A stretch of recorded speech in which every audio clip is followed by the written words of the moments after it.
Test 1, 2, 3, testing 1, 2, 3. All right, great, thanks.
keeps us clean. Committee will come to order. Today we'll continue our examination of the threats posed by the Chinese Communist Party. Specifically, we will review China's growing hostility toward Taiwan, why that should concern the U.S., and how we should respond. I want to thank our witnesses for being here and for their service to our nation. Over the last year, President Xi has sought to intimidate and coerce Taiwan. He has ordered his Navy to surround the island with warships. He has repeatedly launched fighters and bombers across the center line, and he's personally overseen amphibious assault exercises. I'm very concerned these escalatory military exercises are a pretense for an invasion. A couple of years ago, Admiral Davidson testified before our committee that Xi would order an invasion of Taiwan before 2027. Since then, our committee has spoken with several other Pentagon and State Department leaders who have reinforced that timeline. The ranking member and I recently traveled to Taiwan to assess the situation firsthand. We met with President Xi. We discussed the threats they face and the actions her government is taking to improve the defenses. I was impressed with the progress they're making, and I was pleased to hear they are working on a new asymmetric capabilities that are key to deterring China. Much of Taiwan's progress is the result of military training and weapons they received from the United States. Last year's NDA further strengthened our defense partnership. It authorized $1 billion annually in presidential drawdown authority for Taiwan, $2 billion annually in foreign military financing, loans, and $100 million to begin stockpiling U.S. equipment on the island. But more needs to be done. To date, the administration has only announced $345 million in drawdown authority. They have not budgeted, and Congress has not appropriated the funding necessary to fully carry out the authorities provided in last year's NDAA. In foreign military sales, the program we've primarily relied on to provide military aid to Taiwan is clearly broken. Taiwan is waiting on the delivery of over $18 billion in FMS aid. Some of it dates back to 2016, and that's unacceptable. I'm interested in hearing from our witnesses on ways to reform FMS program. For 40 years, our relationship with China and Taiwan has been defined by the policy of strategic ambiguity. To date, the policy has been successful in putting off an invasion. But with rapidly modernizing Chinese military and an increasingly despotic leader, I understand the arguments that we may need to revisit that policy. It doesn't help that President Biden is having trouble articulating a consistent policy toward Taiwan, or what would happen if Xi were to invade. But whatever the policy is today, the use of military force has been and will remain our most effective deterrent against invasion. But for that deterrent to be credible, our military must be fully prepared for this conflict. I'm very concerned that we're not there yet. It was clear from our recent trip that we need to invest much more in long-range fires, distributed logistics, and missile defense. We need to grow our Navy to improve our capabilities in space and cyberspace. We also need to reinforce capabilities of our allies in the region. If a Chinese invasion cannot be deterred, it will be catastrophic for Taiwan and the United States. A successful invasion will cut off vital trade routes and disrupt the supply of critical semiconductors and other technologies. It will sink our economy, endanger our allies, and severely undermine our national security. Finally, everyone should remember that Taiwan is free and democratic. The people of Taiwan have a right to self-determination. They shouldn't have to live under the constant threat of an invasion by a communist autocracy. I look forward to hearing from our witnesses on ways we can work together to strengthen Taiwan's defenses and improve our own capabilities in the Indo-Pacific. And with that, I yield to my friend, the ranking member, for any comments he may have. Thank you, Mr. Chairman. I want to thank you for having this hearing and also for leading the trip to Asia that we did a couple months ago. It was incredibly informative about this challenge and other challenges in the region. And the policy for the U.S. has always been clear and remains clear. We want to deter an armed conflict in Asia. There are a number of different flashpoints that are challenging in that regard, but none bigger than Taiwan, which is why we've adopted the policy that we've had in place for a number of decades. And I will disagree with the chairman. I think that policy remains very clear. It is a one-China policy, but crucially, China will not be reunified by force. And the main challenge that we have with this policy right now is that China has been intimating that they will do it by force. So we have a clear policy to deter that.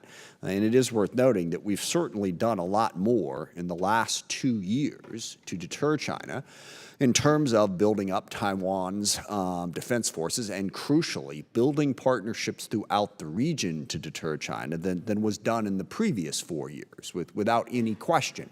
You look at the partnerships that have been built, the number of countries that have spoken up against China reunifying Taiwan by force. We are building a coalition to put that policy in place. Now, the one aspect of the policy, it's interesting to call a policy of strategic ambiguity unclear.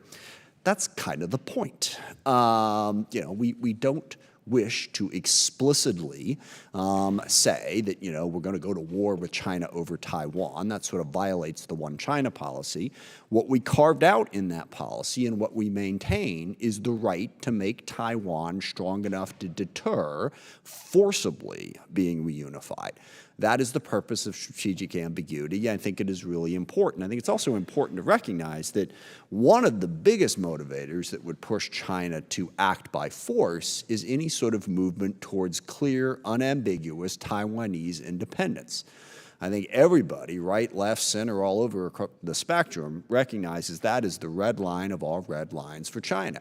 So we have to move forward with the policy we have, arming Taiwan, building partnerships to deter, while not taking that overly aggressive stance and frankly, removing that ambiguity. That is what is incredibly dangerous going forward. So we need to maintain that policy. I believe the administration has clearly articulated that, and more importantly, articulation notwithstanding, they've built the partnerships and alliances specifically in Taiwan and the efforts to work with the Taiwanese government to make sure that they are strong enough to deter that invasion, that they have support from their allies and partners throughout the region. Now, there are a number of questions, I think the chairman raised some of them, that are really important. Number one is the capability question. And I'll close here, and we've certainly seen that in Ukraine. We've done an amazing job of pulling together a partnership and arming Ukraine and putting them in a position to be as successful as they've been when combined with their unbelievable courage and willingness to fight. But we need to maintain those supplies. We need to maintain those supplies of weapons. And I think that's what most of us worry the most about. Are we going to be able to have those capabilities, whether it's flaws in the foreign military sales or foreign military financing programs, or whether it's the simple production capacity? We're most curious how we meet that. Just closing this point on a positive note, but the partnerships that we've built, it's not just going to be the United States of America that provides these munitions. We have built partnerships across Europe, across Asia, across the world. 53 nations are contributing to the defense of Ukraine. A similar number of nations, or somewhere in the neighborhood at least, are working with us on the Taiwan issue. So the strength in numbers is really coming to bear. But I do look forward to hearing more about how we can meet those production challenges to be in a position to deter China in Asia. And I guess, one final point, it's not just Taiwan.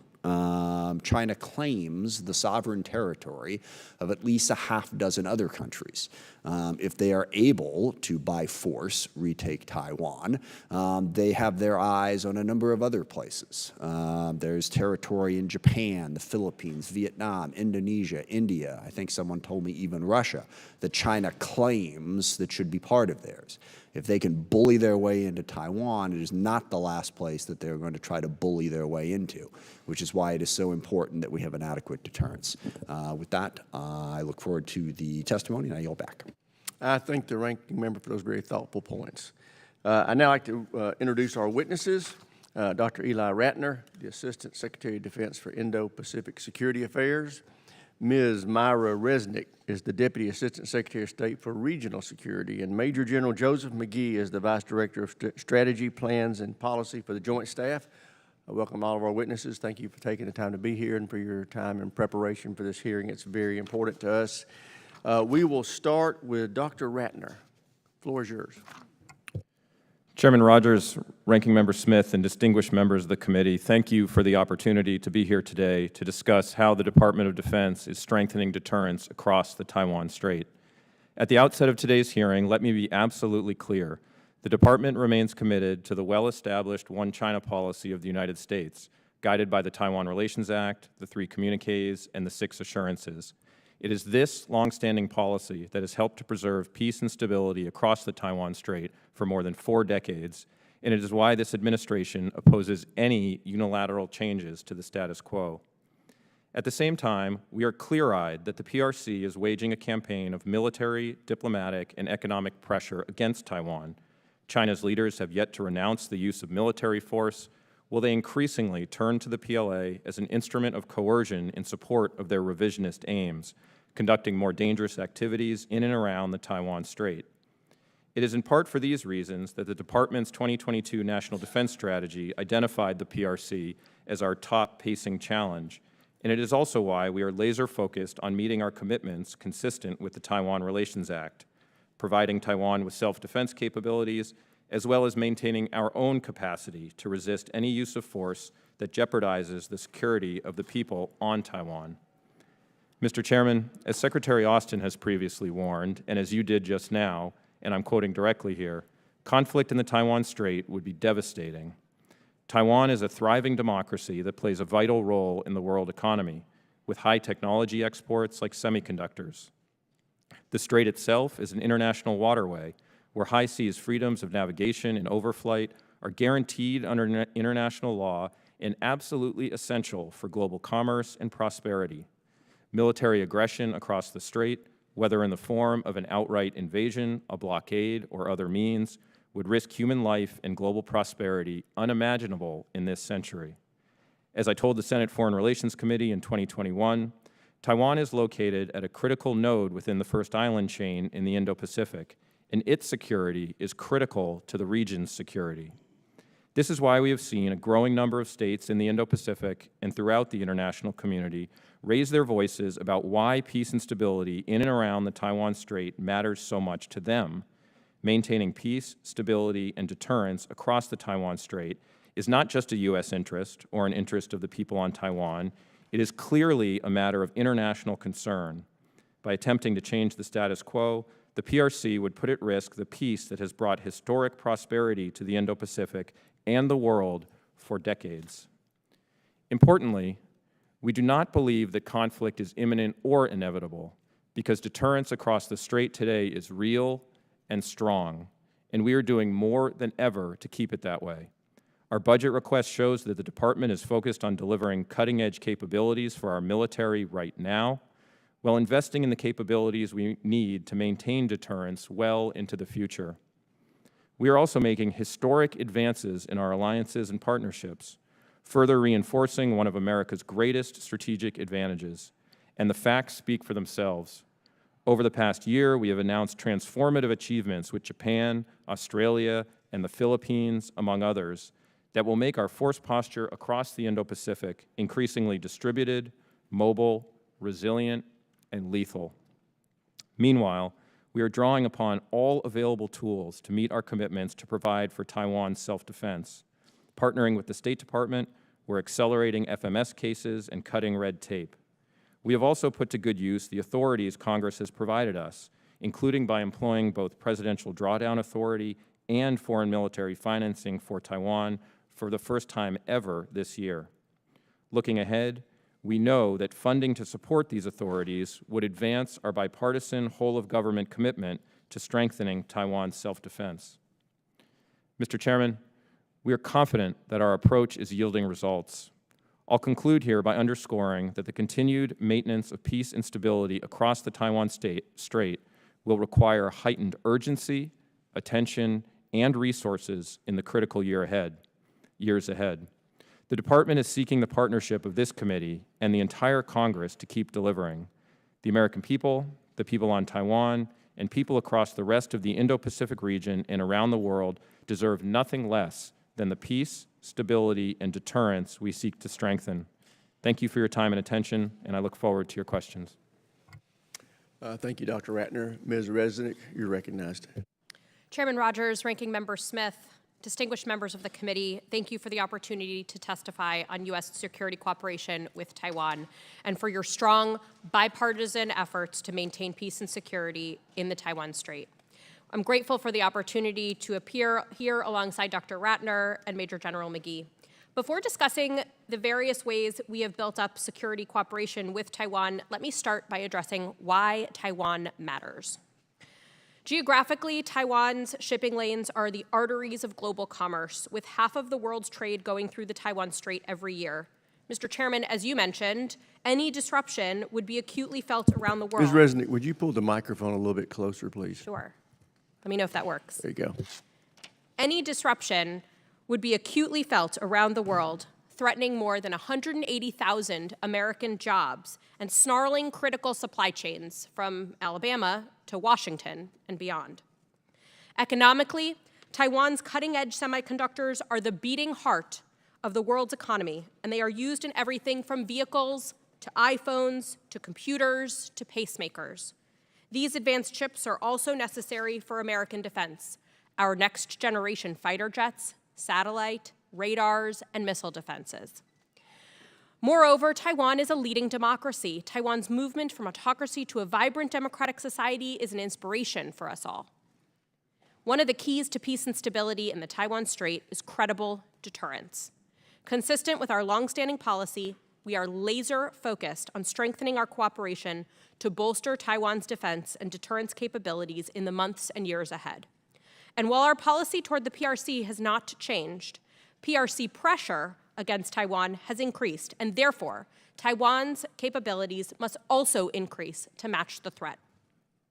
Our commitment to Taiwan is rock solid and contributes to peace and stability across the Taiwan Strait and within the broader region. As Dr. Ratner mentioned, the National Defense Strategy identifies the PRC as our pacing challenge, and our cooperation with Taiwan to support its asymmetric defense strategy is front and center for deterring PRC aggression. Thanks to the steadfast and bipartisan support of Congress, we have made significant progress strengthening our security cooperation with Taiwan. We are expediting arms sales to Taiwan to the greatest extent possible, in line with our longstanding policy of maintaining peace and stability across the Strait. We are prioritizing Taiwan's defense capabilities with unprecedented speed and urgency.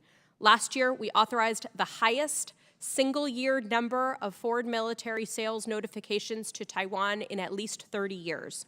In this administration, we have authorized almost $6 billion in Taiwan arms sales. With thanks to Congress for the new Presidential Drawdown Authority for Taiwan, the Secretary of State recently directed the transfer of defense articles from DoD stocks to Taiwan.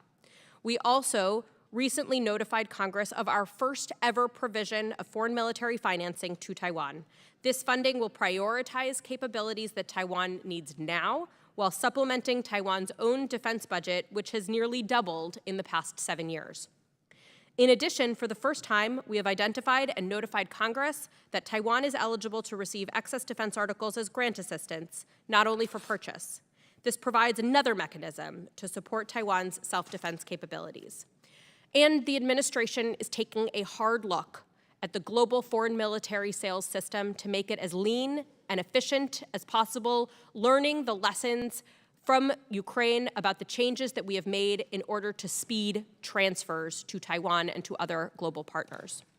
While we have taken several steps forward, we have more work to do. We need to expand America's industrial capacity, invest in our partnership through additional security assistance and authorities, and make it clear to the world that we will stand on the side of democracy and a free, open, resilient, and secure international order. Thank you, and I look forward to your questions. Thank you, Ms. Resnick. General McGee, you're recognized. Chairman Rogers, Ranking Member Smith, committee members, good morning. I appreciate this opportunity to update you on how our joint force supports the Department of Defense efforts to strengthen deterrence across the Taiwan Strait by delivering a forward-leaning, cutting-edge military, integrating with regional allies and partners, and supporting our commitments under the Taiwan Relations Act. Our national defense strategy identifies the People's Republic of China as our pacing challenge, the only competitor capable of integrating all the elements of its national power to meet a sustained challenge to the rule-based international order. Over the last 2 years, we've seen a significant increase in the PLA's maritime and air activity as the PRC continues its pressure campaign against Taiwan and strives to increase its regional influence. Cross-strait peace and stability remains a fundamental U.S. national security interest in the Indo-Pacific, so the PRC's actions are destabilizing and increase the likelihood of miscalculation. However, conflict is neither imminent nor inevitable. U.S. deterrence, backed by the most capable and credible fighting force in the world, is real and strong today. Our forward-based joint forces demonstrate resolve, support allies and partners, and provide senior leaders with options during a contingency. However, fielding combat-ready forces throughout the Indo-Pacific requires access, basing, and overflight arrangements. The Department is supporting U.S. Indo-Pacific Command's pursuit of permanent and rotational operating locations throughout the region to increase survivability in a contested environment, reduce risk, and sustain the joint force with distributed logistics. The funding provided by Congress in 2023 and the President's fiscal year 2024 budget request will enable the joint force to continue necessary planning and implementation of these efforts. Next, our network of allies and partners is the joint force's greatest asymmetric advantage. These alliances, multilateral arrangements, partnerships, and friendships are essential elements of this network and critical for providing regional security. Accordingly, the Joint Force fully supports the Department's efforts to grow the coalition of partners dedicated to preserving peace and stability throughout the Indo-Pacific region. We will continue to strengthen security cooperation, training, and campaigning with partners by building capacity, increasing interoperability, and enhancing shared security based on mutual values, trust, and respect. Lastly, the Joint Force supports the Department as it continues to uphold commitments consistent with the Taiwan Relations Act, including providing Taiwan with self-defense capabilities commensurate with the PRC threat. The TRA has enabled peace, stability, and deterrence across the Strait for over 4 decades. It also provides the foundation of bipartisan support for providing Taiwan with self-defense capabilities and maintaining the Joint Force's capacity to confront anything that jeopardizes Taiwan's security. The capabilities we provide are tailored to counter the military threat Taiwan faces, and we believe they provide the best return on investment and deterrent value.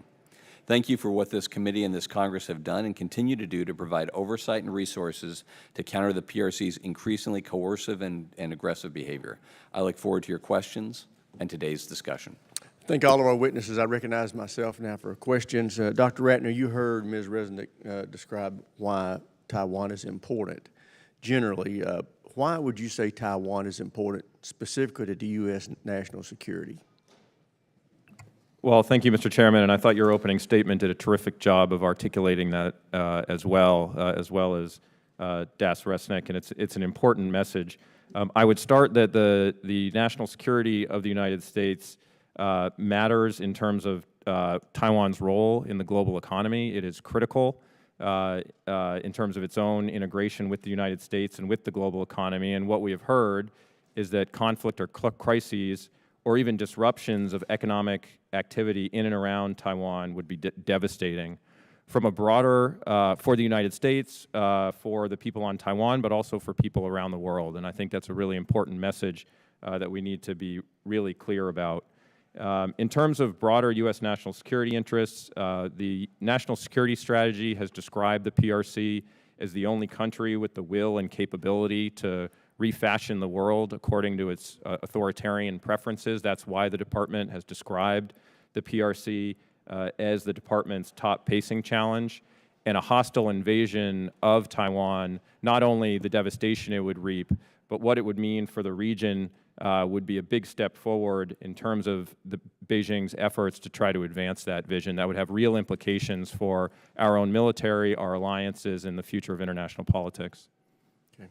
Ms. Resnick, is there anything specifically what should Congress do, if anything, that would deal with this FMS backlog that we've talked a lot about? Thanks for your question, Congressman, and also the opportunity to clarify about what a backlog actually means. The $19 billion that you referenced is actually cases that have been approved by Congress, approved by the State Department, and have either gone through contracting, which can take a long time, or are waiting for industrial production. I would refer you to a chart that I included in my written testimony on page 7, which goes through all of the stakeholders that are involved in how a capability requirement becomes a weapon delivered. And there are complicated processes, no joke. However, what we have done at the State Department is look at the various efficiencies, the lessons learned from how we were able to speed transfers to Ukraine. What are those lessons learned? How can we apply them globally, including to Taiwan? We call it FMS 2023, and there are a number of recommendations, 10 recommendations that we have put forward. I'll go over a couple of them today. The first one is focusing on exportability as part of the design phase. So it is of no use to our partners if the U.S. military is using equipment that our partners need, but that is not exportable to our partners. We need to be able to build exportability into the design phase so that we're not going back and re-engineering at cost for our partners. If we are truly to be elevating our alliances and our partnerships, we need to be able to do that with respect to our partners' procurement. I would also highlight this committee's important support for multi-year procurement to allow our industry some predictability when it comes to orders. And then lastly, an expanded commitment and expanded flexibility for foreign military financing. Our FMF budget is 90% earmarked, which means we have almost no flexibility to respond in a contingency scenario. We need more flexibility within the FMF budget to be able to provide important investments for Taiwan and for other partners that need it. Thank you. Okay, thank you. Chair recognizes Ranking Member. Thank you, Mr. Chairman. Dr. Ratner, and you mentioned this in your opening statement, but can you speak a little bit more about the importance of strategic ambiguity and the fine line between making sure that we protect Taiwan while not pushing towards independence because of the impacts that would have on President Xi and China's reaction? Yes, absolutely, Ranking Member Smith. Thank you for that question. As I said, the administration is committed to our longstanding policy. Strategic ambiguity is part of that and has been part of our ability to maintain deterrence across the Taiwan Strait for decades. We believe that sustaining that policy is critically important. It allows us, under the Taiwan Relations Act, to fulfill the commitment we have to support Taiwan's self-defense, while also maintaining our policy of not supporting Taiwan independence and not supporting unilateral changes to the status quo from either side. So we think that's a really important element, and that changing that policy could drive Beijing to initiate military action even when it was not ready to do so. Because there's some very realistic nationalistic pressures in China. Granted, President Xi is driving this, but it would be a mistake to think that it's just him. Is that fair? The Chinese people, if it were to be perceived that we were pushing Taiwan towards independence or some sort of formal defense agreement, there would be enormous pressure in China. It wouldn't just come from President Xi. I mean, am I right about that? Yes, sir. Okay, and that's why it's important to maintain this policy. It's what gives us the best shot at peace, and that's what we're trying to achieve here, is to not have a war in Asia. And we can do that by maintaining a very sensible policy, which is reunification. Sure, we're going to leave the specifics behind. And actually, Taiwan and China have been working very closely together, had been working very closely together, from about 2000 until about 2015, and it was working just fine. There's no reason for China to feel the need to forcibly reunify Taiwan. We need to make sure they're reminded of that. Ms. Resnick, on partnerships, really important that it's not just the U.S. and Taiwan, that it is a global response, in part because it impacts President Xi's calculation for what costs there would be if he tried to do a military reunification with Taiwan. So talk to us a little bit more about what partnerships we're building, how the rest of the world is responding, and specifically the efforts the U.S. is making to strengthen those partnerships to protect Taiwan. Thank you, Mr. Smith, for that question. What we have found is that Taiwan is able to offer to partners around the globe significant and sustainable benefits to the citizens of those countries. We work to grow those partnerships. We work to make sure that Taiwan is included in a number of engagements. In the context of the Global Cooperation and Training Framework, we work with Taiwan and many other partners to offer workshops when it comes to cybersecurity, when it comes to HADR, to be able to show how Taiwan can be value added to those relationships. I'm happy to discuss in another environment some of the specific partnerships that we work on. But suffice it to say that one of our lessons learned from Ukraine is the importance of allies and partnerships, and building those allies and partnerships for reliance when it comes to scenarios, when it comes to like a worst case scenario. Understood. Yeah, the world has a very powerful interest in making sure that China does not invade Taiwan. The global economic disruptions would be enormous. So yeah, I think it's really smart of the administration to be using that and working on building partnerships. Thank you, Mr. Chairman. I yield back. Thank you, gentleman. Chair, and I recognize the gentleman from South Carolina for 5 minutes. Thank you, Mr. Chairman, for this very important hearing. It's so in partisan support, Republicans and Democrats, for the people of Taiwan.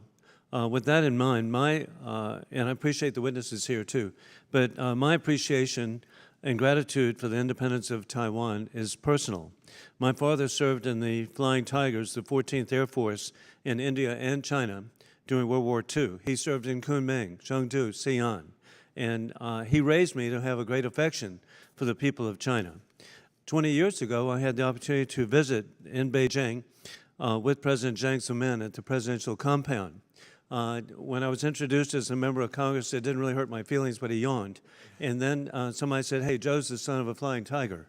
And so he put his arms up in the air and announced, "The American military is revered in China." At that time, there was such reverence for what America had done to liberate the country during World War II.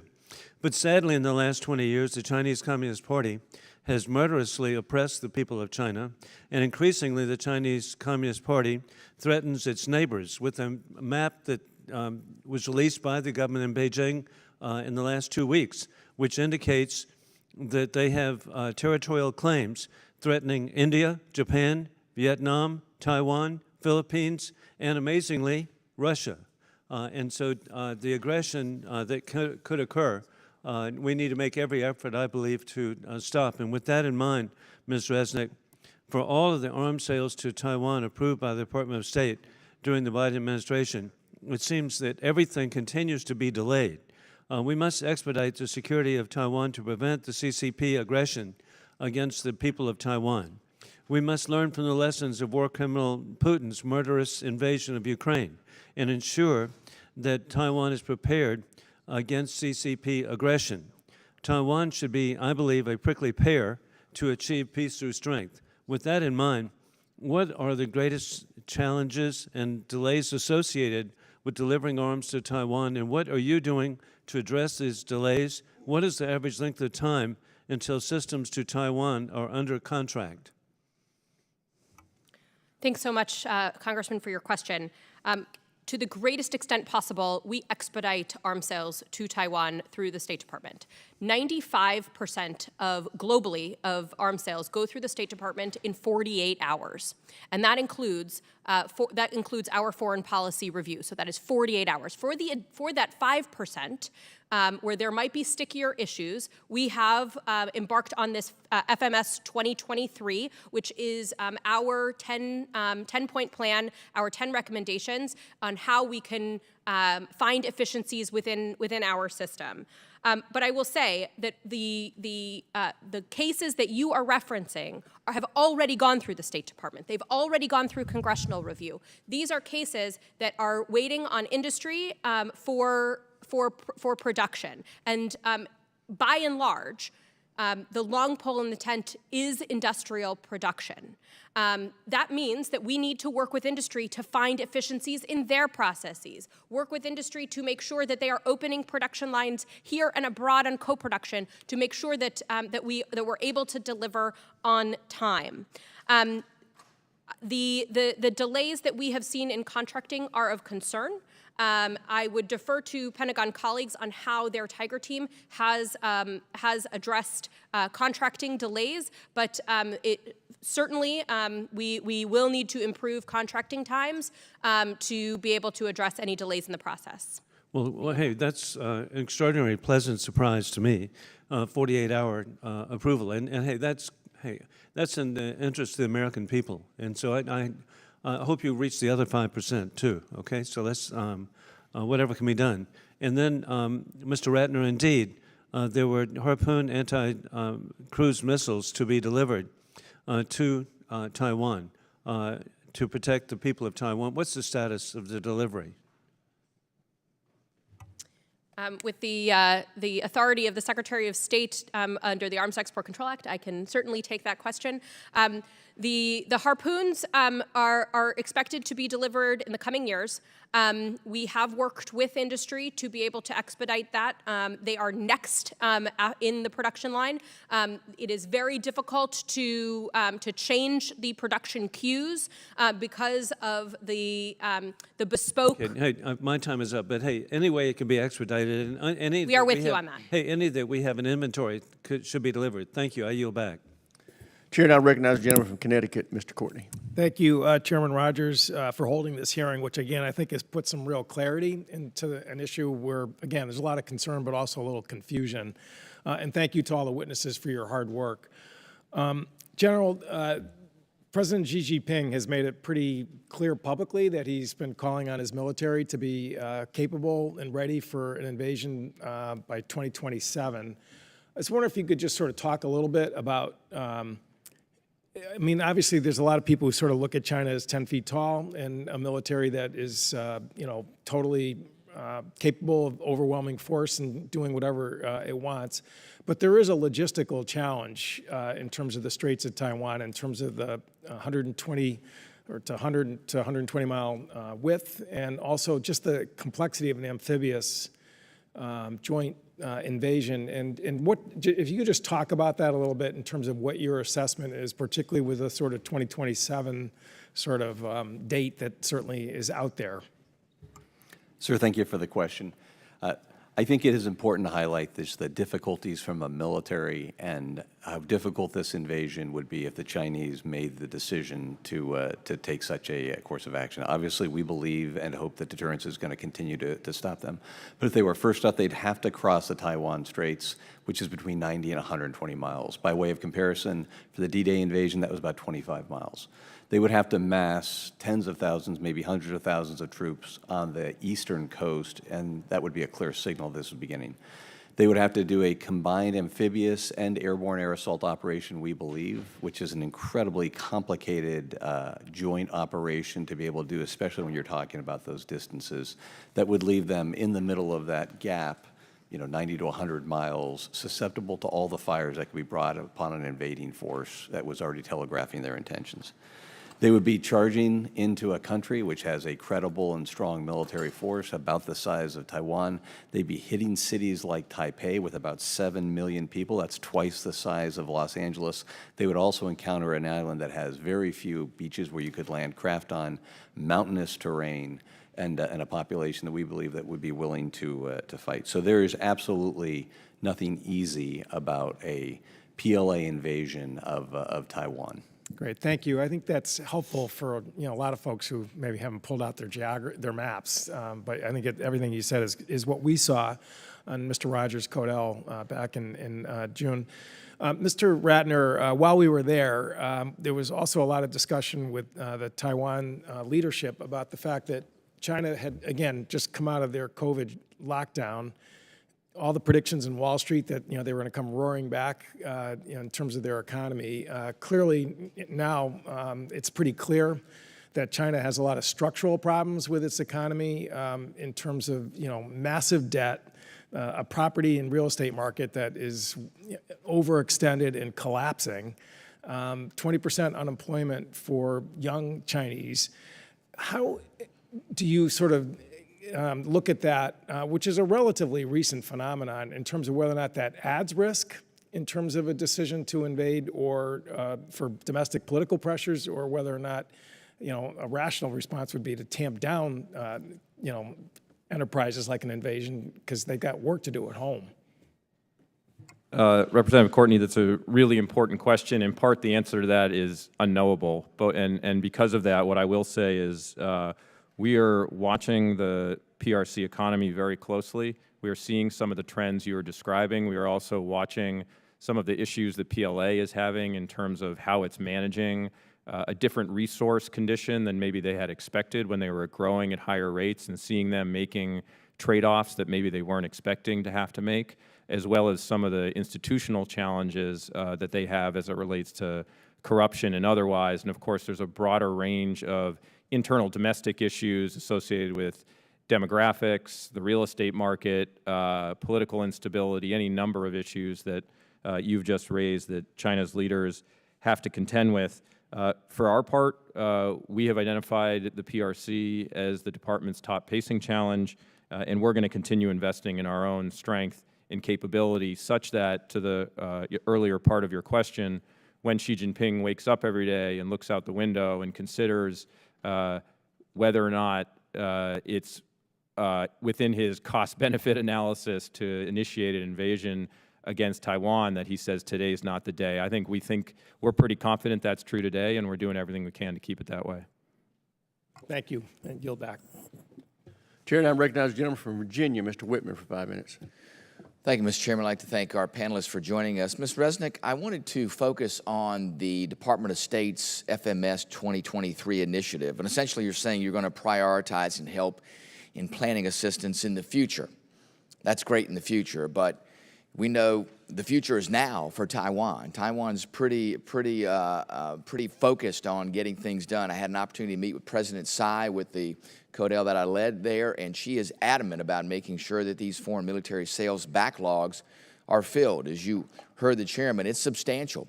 Not only F-16s, but F-16 parts. As you know, having to scramble those jets every time the Chinese fly into that air defense identification zone wears those jets out. They need those parts for 141 aircraft. They need the 66 new aircraft. Prioritization in the future doesn't address today's constraints. The U.S. has plans to provide 66 aircraft, and that's great, but those plans have been started in 2019. Here we are today. The department says that, don't worry, final delivery date is going to be 2026. That's 7 years. 7 years, knowing that China has ramped up their efforts in threatening not just Taiwan, but threatening the region.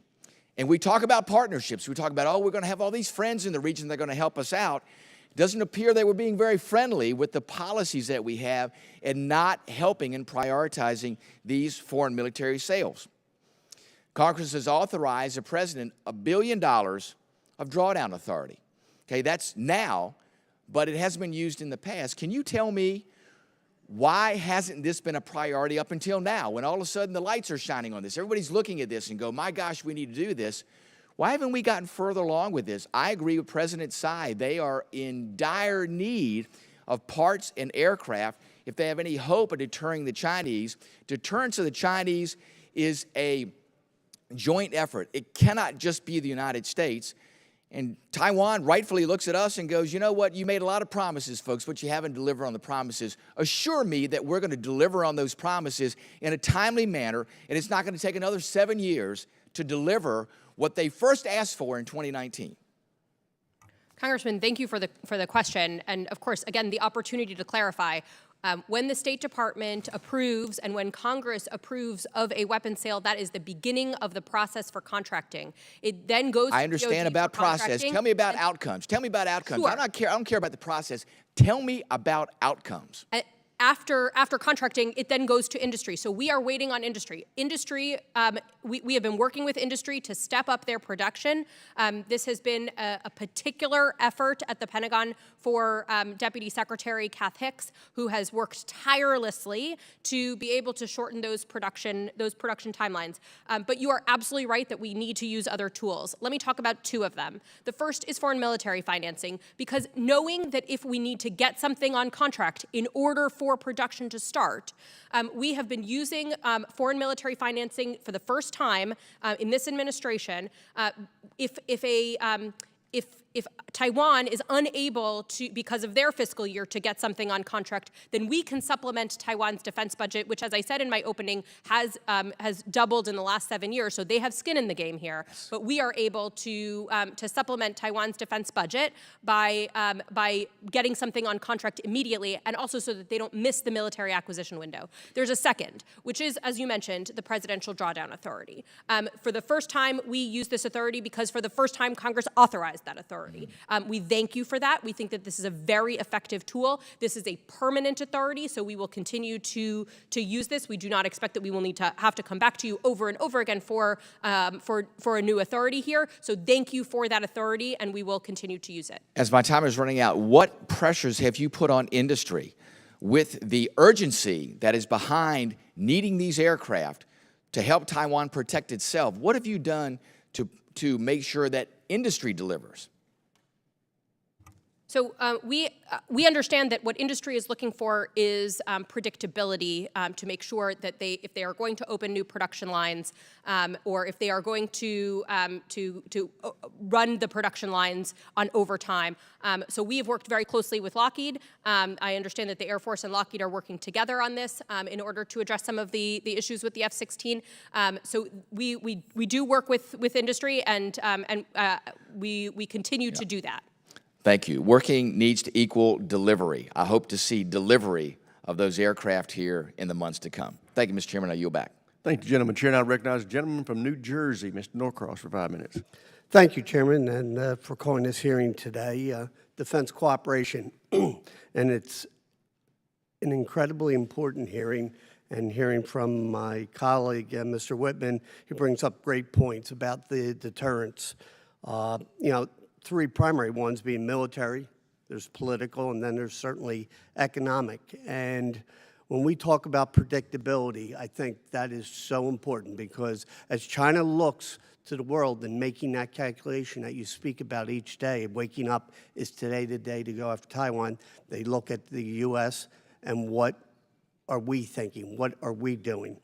And when we look at the focus of this committee has been so much and so intent in making sure the military and that we're getting them the right equipment at the right time, but it's also what we're doing. So my question is, when we look at what's going on in Ukraine, and now they're seeing a potential, called a pause, a pivot, the lack of predictability on what we're going to do in helping Ukraine in funding, whether we're going to extend and increase the amount of funding go there, it's not going to take a genius for China to look at and say, wow, are they in on Ukraine?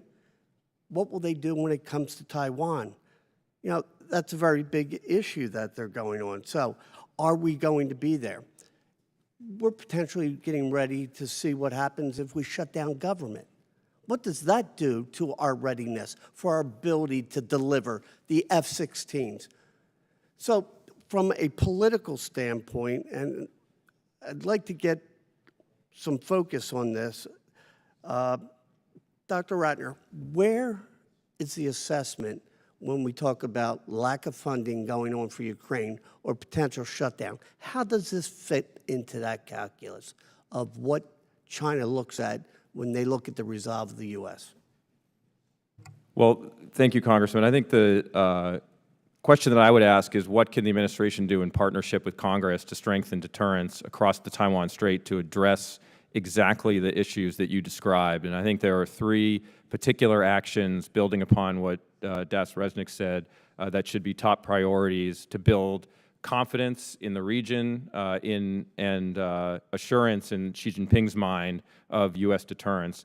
First is we do need to see a full year on-time appropriation. The National Defense Strategy is singularly focused on the PRC, and the budget reflects that strategy, and we need that budget passed in full to be able to implement the strategy. And of course, continuing resolution or a shutdown would inhibit our ability to do that. Second, as Das Resnick has emphasized, we really do need to work together to strengthen the U.S. defense industrial base so that we are better positioned as the United States to strengthen our own readiness and to support key allies and partners, and we can do that through expanding and leveraging multi-year procurement among other tools. And then finally, Congress can provide appropriations against the new authorities that this committee has provided to the administration and that Congress has provided so that we can leverage presidential drawdown authority and foreign military financing to their full effect. Because to date, we have those authorities, but they have not been appropriated against. I think doing all of those three things would send a really powerful message to Beijing. Well, thank you. I want to just switch over when we start looking at tipping points or tripwires. And from a military standpoint, you know, the modernization that we are hearing about, is there a tripwire when that you can see, General, that there's certain equipment or cooperation that takes place that might push China to making a hasty decision? Sir, our focus in terms of support to Taiwan has been to increase their defenses. So the weapons that we're providing them are simply for the defense of their country. I can't tell you if there is a single asset or a type of weapon that would set them over in terms of a tipping point. But I think it's important to emphasize that the aid that is provided to Taiwan is purely of a defensive means. Good point. So let me switch over to the last one, and that is the political. Where might that tripwire be, whether it's by Taiwan or the U.S., that would put us in a collision course? Is there an election? Is there a statement that we believe that tripwire is going to be? One way that we see that we can deter the PRC is by demonstrating resolve for our support to Ukraine. And don't trust me, senior Taiwan officials have said that Ukraine's success against Russia will help deter aggression from China. I'm sorry, my time has expired. I yield back. My apologies. The gentleman, Chair, and I recognize the gentleman from Nebraska, Mr. Bacon, for 5 minutes. Thanks to all three of you. I appreciate the level of preparation and the seriousness you're taking this. I'm grateful to you. First, I just want to say that, you know, Taiwan has 23 million people. They've embraced democracy, human rights, free markets, our freedom of speech, religion, and the press. And we have a moral and a strategic obligation to help Taiwan deter an invasion, and if deterrence fails, to help Taiwan defeat an invasion by Communist China. So this deterrence of Taiwan should be one of our highest priorities, and I can tell that you share that view. My first question is for either Dr. Ratner or Ms. Resnick. Our focus in our country is, in recent months, or over the last year or so, has been on Ukraine. If Congress fails to help Ukraine and Russia prevails, what is the message that China will take from this, or even what will be the message that Taiwan takes from this? I'll ask Dr. Ratner first. I may allow, I'll say a word on that, but Ms. Resnick is maybe in the middle of a response to that question with the last member, so maybe if you want to finish your answer. Sure.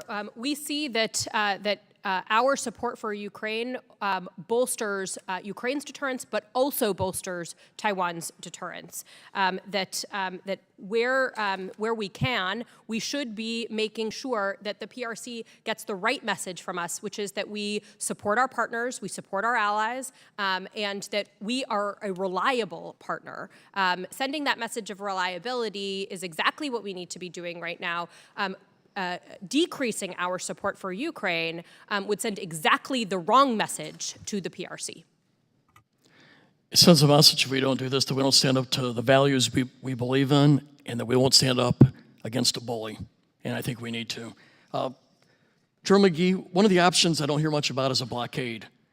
We talk about invasion, but I think a blockade's another serious option the Chinese could be looking at. How are the Taiwanese preparing for this? How are we helping? And you know, they don't have a depth of food or energy, so this could be a serious issue.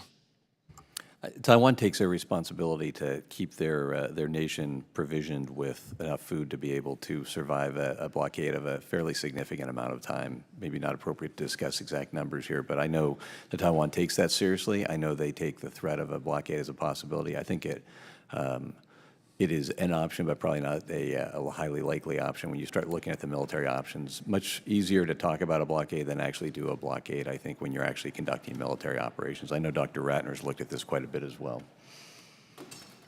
Yeah, thank you. I mean, I would only just add that a blockade would be devastating to the international economy and would likely induce the kind of broad-based, wide, deep response from the international community against China's actions that Beijing would likely be trying to avoid in this circumstance to coerce Taiwan. So it would likely build an international coalition against Taiwan. In addition, we believe, based on our analysis, that Taiwan would have options on its own and with the international community to ensure the delivery of industrial resources, raw materials, energy, and other critical items in the event of a PLA blockade. So it would likely not succeed, and it would be a huge risk of escalation for the PRC, where it would likely have to consider whether or not it was willing to ultimately start attacking commercial maritime vessels. So for all that reason, we think this would be a monster risk for the PRC and a huge miscalculation. Thank you. A follow-up, Dr. Ratner, on strategic ambiguity. When does ambiguity become a weakness to deterrence versus having more clarity and clear commitment to Taiwan? Well, Representative, what I would say is that we see the PRC anticipating U.S. response to an invasion of Taiwan. They train against it. They assume it's going to happen. And therefore, we don't think there would be additional deterrence value in changing our position away from strategic ambiguity. And in fact, doing that would upset our commitment to the status quo and to opposing unilateral changes to the status quo. So we think there is political cost that would be borne by the people on Taiwan for that kind of political action, and very little benefit in terms of deterrence. We believe today deterrence is strong and deterrence is real. One last real quick question.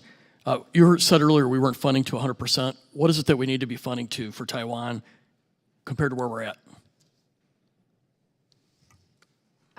The Taiwan Enhanced Resilience Act that was passed as part of last year's NDAA includes $2 billion authorization. Just to give you a sense of scale, the global FMF budget is between $6 and $7 billion. Gentleman's time It's expired. 90% earmarked. Chair now recognizes the gentleman from Massachusetts, Mr. Keating. Thank you, Mr. Chairman. I want to thank our witnesses for shedding so much light on the military side of our deterrence in terms of China and Taiwan. But there's two other great historic events that have taken place here during this time period that reflect on, I think, major areas of deterrence that I'd like to just discuss a little bit more, have you discuss more. One is the looking at the COVID pandemic and the effect on the economy. The second is the war in Ukraine. With the first, I think Ms. Resnick brought clear the economic effects that Taiwan's invasion of Taiwan would have in terms of half of the world's trade going through the straits there, in terms of their chips production. But I'd also like to say a comment on the effects of an aggressive action by China on Taiwan, specifically on how it would affect their economy and how that is a deterrent factor in their calculations. And number two, we did a lot of talking about the administration in terms of Ukraine. Well, what about Congress? You know, we are a capitalist country. We have a military asset base that's built in the private sector in cooperation with our own government, but in the private sector. And when that private sector sees CR after CR after CR and not dealing with a budget, how does that directly affect their ability to produce the assets that we need, their predictability, their ability to get capital in a long-range sense? And secondly, in Ukraine, when Congress is talking about cutting aid to Ukraine, abandoning commitments we had to Ukraine, and we're talking about one of the greatest things we've seen in terms of deterrence, in terms of helping Taiwan, with the partnerships we've built in the region, the new partnerships. If they see that kind of discussion here in Congress about cutting aid, leaving our partners in the lurch, what effect will that have? So I gave you a lot to answer to in a little over 2 minutes, but I'll give you flexibility in answering them and be quiet. Congressman, maybe I'll just reiterate what I said in response to Mr. Norquist, which is Congress does have an incredibly important role to play here, and we want to work with this committee and the full Congress on resourcing issues precisely for the reasons you described. And again, just to repeat myself, we are looking for a full year on-time appropriation. That's required for us to implement the strategy that we have written that is focused on integrated deterrence against the PRC. We need support in strengthening our U.S. defense industrial base so we can be better positioned to provide for our own readiness and for our partners. And we do need appropriations against the new authorities that Congress has provided for support for Taiwan that we haven't seen yet. So I think that's really an important role for Congress. What I would say on your first question, very quickly, that the economic effects for the PRC would be devastating. And that's why the PLA is focused on trying to execute a rapid, low-cost invasion that Xi Jinping would view as at acceptable cost. And when we think about combat credible deterrence, we want to ensure that that remains too costly for Xi. And we think we are absolutely there today. And when we talk about the PRC as a pacing challenge, what we are talking about is staying ahead of that cost calculation in the years and decades ahead. Mr. Keating, thank you for that question. We believe that that demonstrating our resolve with respect to Ukraine is the best way to deter the PRC. Abandoning our partners encourages the PRC to conclude that we will fail to provide for Taiwan's sufficient self-defense. That is exactly the wrong message to be sending. Let me also just say a moment in this last minute about what the lack of an on-time appropriation would do with respect to our defense industry. In the context of a shutdown, which we would all like to avoid, the Bureau of Political Military Affairs in the past, and I can't speak to what would happen in the future. We haven't issued guidance yet, but in the past, the Bureau of Political Military Affairs has been unable to process new licenses for any partner, including Taiwan, has been unable to process new foreign military sales for any partner, including Taiwan, except in the context of an emergency. This is something we would like to avoid. Great. I'm running out of time. I'll just emphasize you said, without revealing who they are, that the Taiwanese people are looking at what's happening in Taiwan. They are having discussions about what's happening here in Congress. So I yield back. Thank the gentleman. Chair now recognizes the gentleman from Wisconsin, Mr. Gallagher, for 5 minutes. Thank you, Mr. Chairman. Dr. Ratner, the president in Vietnam said, and I quote, "Look, I think China has a difficult economic problem right now for the whole range of reasons that relate to the international growth and lack thereof and the policies that China has followed. And so I don't think it's going to cause China to invade Taiwan. And matter of fact, the opposite. It probably doesn't have the same capacity that it had before. Do you agree with the assessment that China's economic difficulties will make them less aggressive militarily? And if so, what empirical support would you offer in support of that hypothesis?" Congress, I would say in response that the Defense Department, we're focused on strengthening combat credible deterrence. You don't have a view, I mean, you're the China expert in the building. Do you have a view on whether China's economic difficulties make them more or less aggressive militarily, which I would argue is directly relevant to the question of how do we defend against such an invasion? Congressman, I'd be happy to provide a more detailed answer to that in a classified session. So you don't want to answer that in public session? To give you an assessment based upon the information that we have, I would prefer to do that in a classified session. Just an assessment based on your deep expertise, for which I have enormous respect and which I've repeatedly praised publicly. Congressman, I appreciate that. Again, I'd rather take that question into a classified session. Okay. The president in that same press conference said that our goal is not to contain China. Do you agree with that? And if you do, what is our end state with respect to China if it's not containment?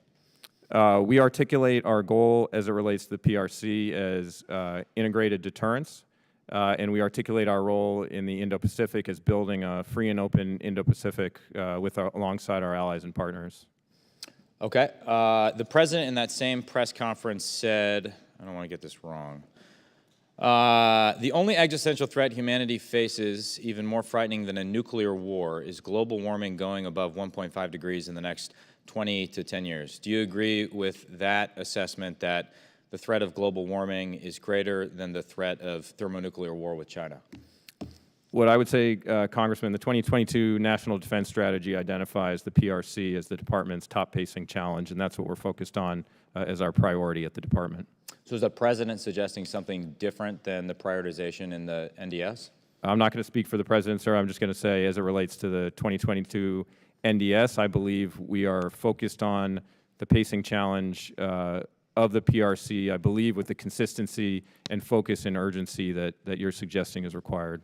I'm not trying to be difficult. I actually think the question of prioritization matters greatly because, as you know, there are some who suggest that indeed we need to cooperate with China when it comes to climate change. I would argue this is naive at best, and China has no interest in sort of abiding by commitments that are made at COP27 or any other international fora. As our record demonstrates, and in a practical level, our attempts to engage with China on that issue undermine the urgency that we need to take key defensive action, particularly when it comes to our military competition. Along those lines, when it comes to this renewal of engagement as a foundation of our foreign policy with respect to China, we've had 4 cabinet-level officials, or 3 plus Secretary or former Secretary Kerry. How has that improved the security situation in the Indo-Pacific? Do you want to take this to the State Department? Secretary Blinken has been very clear that we will cooperate where our interests align, but that we're not afraid of competing and we're not afraid of contesting where we must. So we believe that we need to manage this relationship responsibly. The American people expect us to manage the relationship responsibly. Our allies and partners expect us to manage the relationship responsibly. And so we'll continue to do that. That involves continuing to have open lines of communication. Is it not true that our attempts to establish a crisis communication channel, military-to-military communication, have been rebuffed by the Chinese Communist Party? Absolutely. We have, Secretary Austin has said repeatedly that we are interested in maintaining open lines of communication, and by and large, with some exceptions, but by and large, the PLA has not been responsive to that.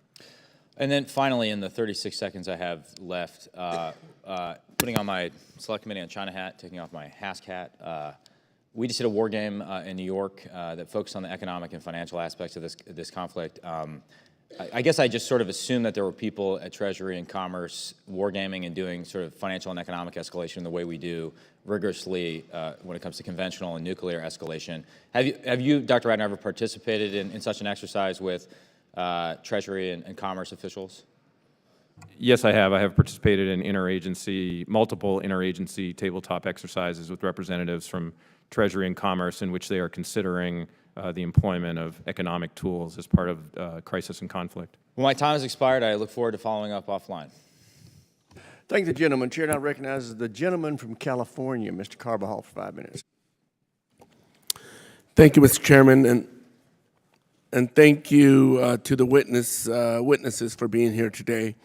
The National Defense Strategy states conflict with the People's Republic of China is neither inevitable or desirable. I firmly believe this, and I think and hope that most, if not all, members here in this room agree. It is crucial the United States remain committed to Taiwan's national security and continue providing the tools necessary to detour any aggression from the PRC.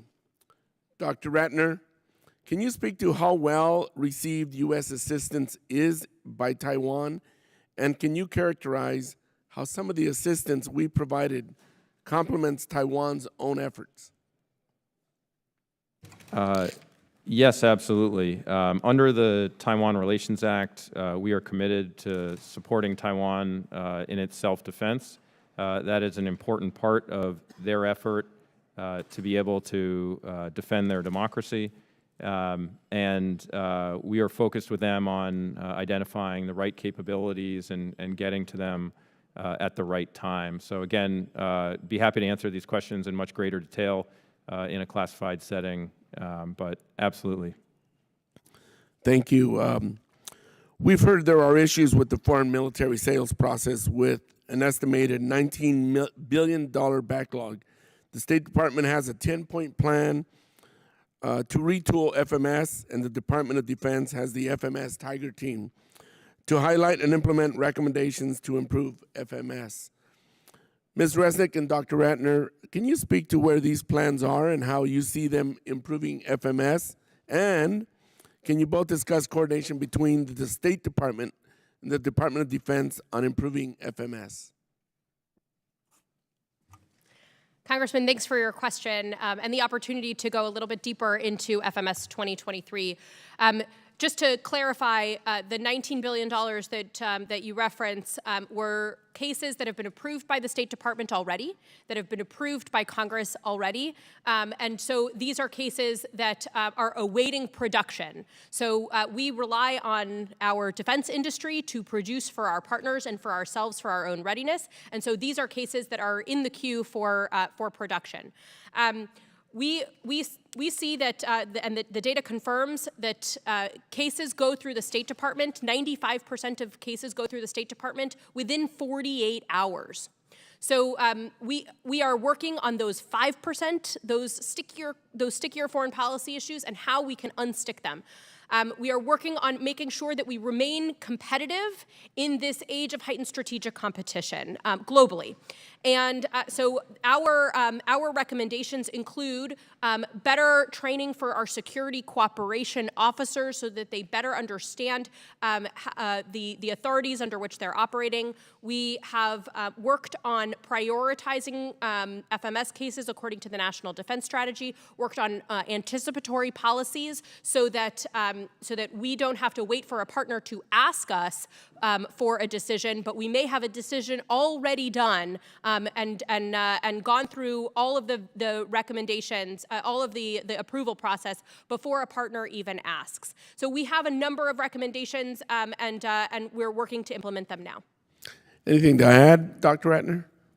Yeah, I would just say thank you for Das Resnick for handling a number of the FMS questions today. It turns out the Defense Department also ran a Tiger team co-led by senior officials from OSD Policy as well as Acquisition and Sustainment to look at a number of similar issues in concert with the State Department through the entire life cycle of the FMS process and found the same conclusions, which is the predominance of the delays that we're now seeing are tied to industrial-based production challenges, and that many of industry's challenges could be solved by investing more in production lines to increase speed and capacity. So again, I would come back to what I said a few minutes ago. We are looking for partnership with Congress to try to strengthen the U.S. defense industrial base together in a bipartisan fashion, and that's how we're going to get after ensuring that we have not only the capabilities for our own readiness, but also for our vital allies and partners.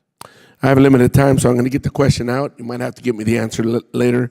Dr. Ratner and Ms. Resnick, in recent years, the PRC has increased gray zone pressures, including increased frequency and complex military exercises and aircraft, manned and unmanned, flying closer to Taiwan than in years past. Do you think there are steps Taiwan could take to detour gray zone pressure? Gentleman's time's expired. Chair, I recognize the gentleman from Indiana, Mr. Banks. Thank you, Mr. Chairman. Congress authorized President Biden to send $1 billion in defense aid to Taiwan during fiscal year 2023 through Presidential Drawdown Authority. The fiscal year ends in 11 days, but the president has only sent about 1/3 of that military aid to Taiwan. Ms. Resnick, why has President Biden withheld $655 million in Presidential Drawdown Authority from Taiwan? Thanks for the question. This is a very important authority, and we thank Congress for that. This authority is now in permanent law, so we expect to be able to use this authority in the future. The PDA the Presidential Drawdown Authority is one of many authorities that we use. Does that money expire in 11 days? $655 million that you didn't spend in FY23? It resets the clock. Even if there is a shutdown, even if there is a CR, it resets the clock to $1 billion in authority, and then it is up to the Defense Department to see what they have in stock. So. Yeah, I guess, Congressman Banks, what I would clarify is there is no money. There was an authorization for $1 billion against which Congress did not appropriate replenishment funds, different from how it has done with Ukraine. So the Presidential Drawdown Authority that the department has used, it has taken out of Hyde. And as Secretary Austin has said, the department is looking to Congress to appropriate against those authorities so they can be best leveraged by the department in... difference between FMF and the Presidential Drawdown Authority? Or is there no difference? You're saying there is no difference? With foreign military financing, there is no particular earmark for Taiwan. We have found out of Hyde $80 million in the supplemental. You're saying there is not $655 million that has been appropriated Correct. to provide in presidential drawdown authority to Taiwan that's going to expire in 11 days. That's correct. It was $1 billion was authorized, $0 were appropriated, $345 million were taken out of Hyde.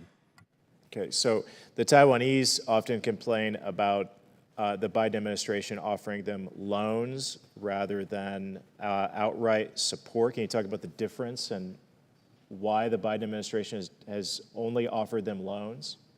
We have not. We have also offered them grant assistance, which we are working to implement now. This was just notified in the last couple of weeks. Congress authorized loans, and we understand that they may not be interested in those loans, but we are offering grant assistance. We have offered grant assistance, and we believe that it is in our interest to do so. Why are they not interested in the loans? I think that the rate may not be very competitive, and that is, again, something that we are working on with FMS 2023. What can we do about that?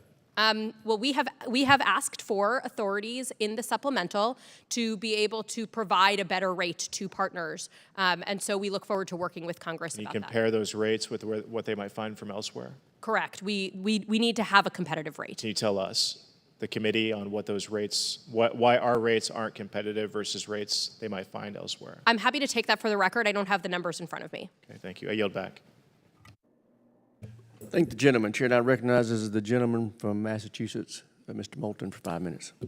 Thank you, Mr. Chairman. In this discussion of funding and appropriations and all of that, how would a government shutdown affect our ability to arm Taiwan and deter aggression in the Pacific? I can start based on a State Department perspective, and again, I wasn't at the State Department. I was here on the Hill when we had the last shutdown. But based on past precedent, the State Department would be unable to process new licenses for Taiwan or for any other partner absent an emergency.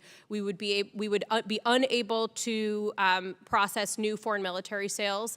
We would also be unable to process new foreign military financing, which would not be included under a shutdown. And just to clarify, when Congress moves forward on defense spending, that does not include the State Department. And so, therefore, the foreign military financing budget is not included in defense spending. And so even if Congress moves forward with defense spending, the State Department and our partners would suffer. So the House leadership sent us home last week without even voting on defense appropriations, which should be the easiest of 12 appropriations bills to pass. If we by some miracle avoid a shutdown and just have a continuing resolution, a CR, is that okay? Or how does that affect our ability to arm Taiwan and deter aggression? Congressman, from a broader regional perspective, we are looking for a full appropriation against our budget request. The continuing resolution prevents us from making new investments in our own capabilities. It also prevents us from initiating new major military construction projects in the region associated with our forward posture. So yes, this affects our ability to support key partners like Taiwan, but it also affects our ability to build the kind of deterrent in the U.S. military that we're seeking to build. Dr. Ratner, when we talk about supporting our partner in Taiwan, one of the questions that I hear from constituents, people back home, is, are the people of Taiwan going to stand up and fight? And I have understood that there is a perception among some in Taiwan for some time that a peaceful resolution to this crisis would be ideal, and perhaps that they would just follow the Hong Kong model.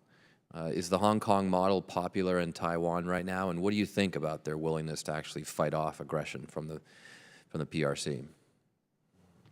Congressman, what we have seen in recent years is a Taiwan people and Taiwan government that has clearly signaled a willingness to invest in its own defense and invest in its own resilience and take difficult political decisions and political reforms to do just that. We have seen significant increases in their defense budget. And I should just say, we see them resisting PRC coercion every day. in terms of the economic and military and political coercion and influence that they're experiencing, and they have stood up for themselves and stood up for their democracy. I think it's a good point that a lot of people don't understand is in the same way that the Ukrainians were really at war for the last 8 years, Taiwan is feeling the effects of PRC aggression literally every single day. General McGee, when I was last in Taiwan in October, looking at this as a Marine infantry officer, I saw a territory that was very defensible, kind of ideally defensible. I saw some very enthusiastic work by the people of Taiwan and their army to exercise, to get out there, dig trench lines and whatnot. But I also saw a lot of room for improvement where some advice from us would be helpful in developing the real tactics on the ground to be most effective in the event of an invasion. What are we doing to help improve their capabilities in the same way that we helped improve the capabilities of the Ukrainians before Russia started that illegal war? Sir, I'll just say when you look at a nation's ability to fight or any militaries, I think it comes down to a couple key factors. They need to have a capability. They need to have a capacity, so they need to have those assets in the numbers. They need to have competence in terms of their ability to execute any form of military operations, confidence in their leadership and at every single level, and then most importantly, they've got to have that will to fight. I think when we do any work with people of Taiwan, specifically with their military, most especially just recently in Camp Grayling up in Michigan, hosted an exercise where they brought an infantry battalion to Michigan to conduct their operations. I think everyone who was part of that exercise was impressed with what we saw from Taiwan's army, their willingness on all of those factors. Thank you, Mr. Chairman. I thank the gentleman. Chair, I recognize the gentleman from Alabama, Mr. Strong, for 5 minutes. Thank you, Mr. Chairman, and thank each of the witnesses for being here today. U.S. policy and strategic ambiguity when it comes to the Taiwans has been steadfast and consistent for decades. However, the policy is undermined when leaders of major defense companies come to the aid of the Chinese Communist Party, making public statements such as, and I quote, "Taiwan is an integral part of China," close quote. What messages do you think these type statements send to the CCP?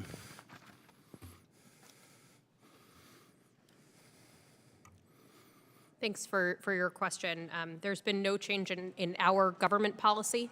What has changed is the scale and sophistication of the PLA's intense pressure on Taiwan. We work with the defense industry quite a bit.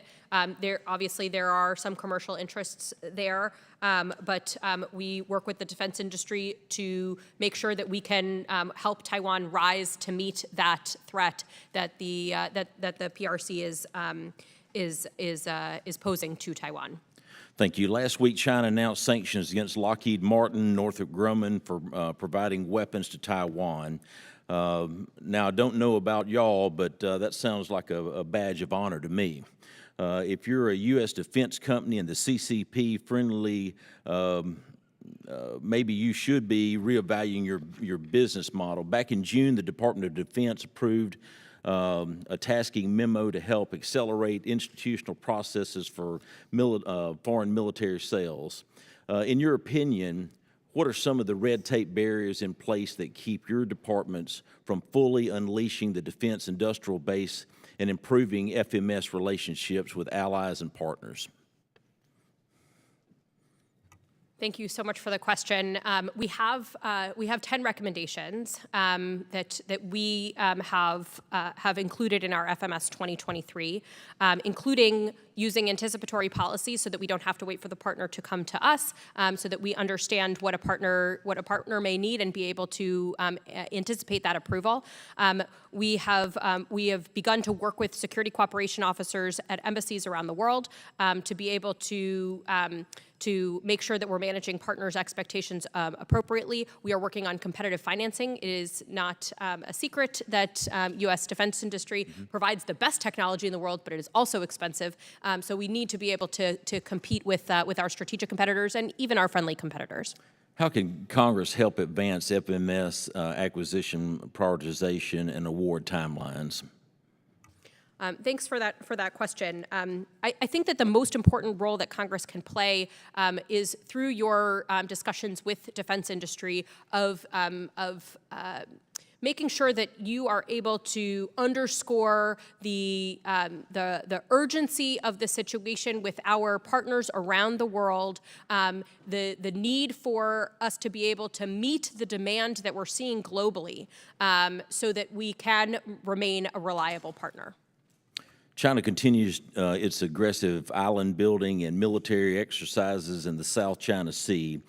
Just this weekend, the CCP launched over 100 warplanes, which included fighter jets toward Taiwan. It's bullying, plain and simple.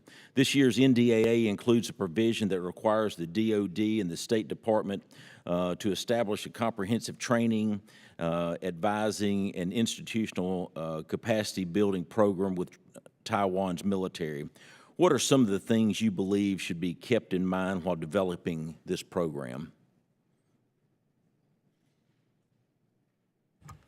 I think as we take a look at what the Taiwan military, and their mission that they have, I think one of the critical factors, because what they need to be able to counter as an airborne and amphibious operation is the idea of a joint concept. And I think if you know the history of our own military, that's a very sophisticated and complicated process to get there. And I think any work that we could do to assist them in improving joint capabilities, that integration of air, sea, and land, space, and cyber to be able to strengthen their defense, I think would be time well spent.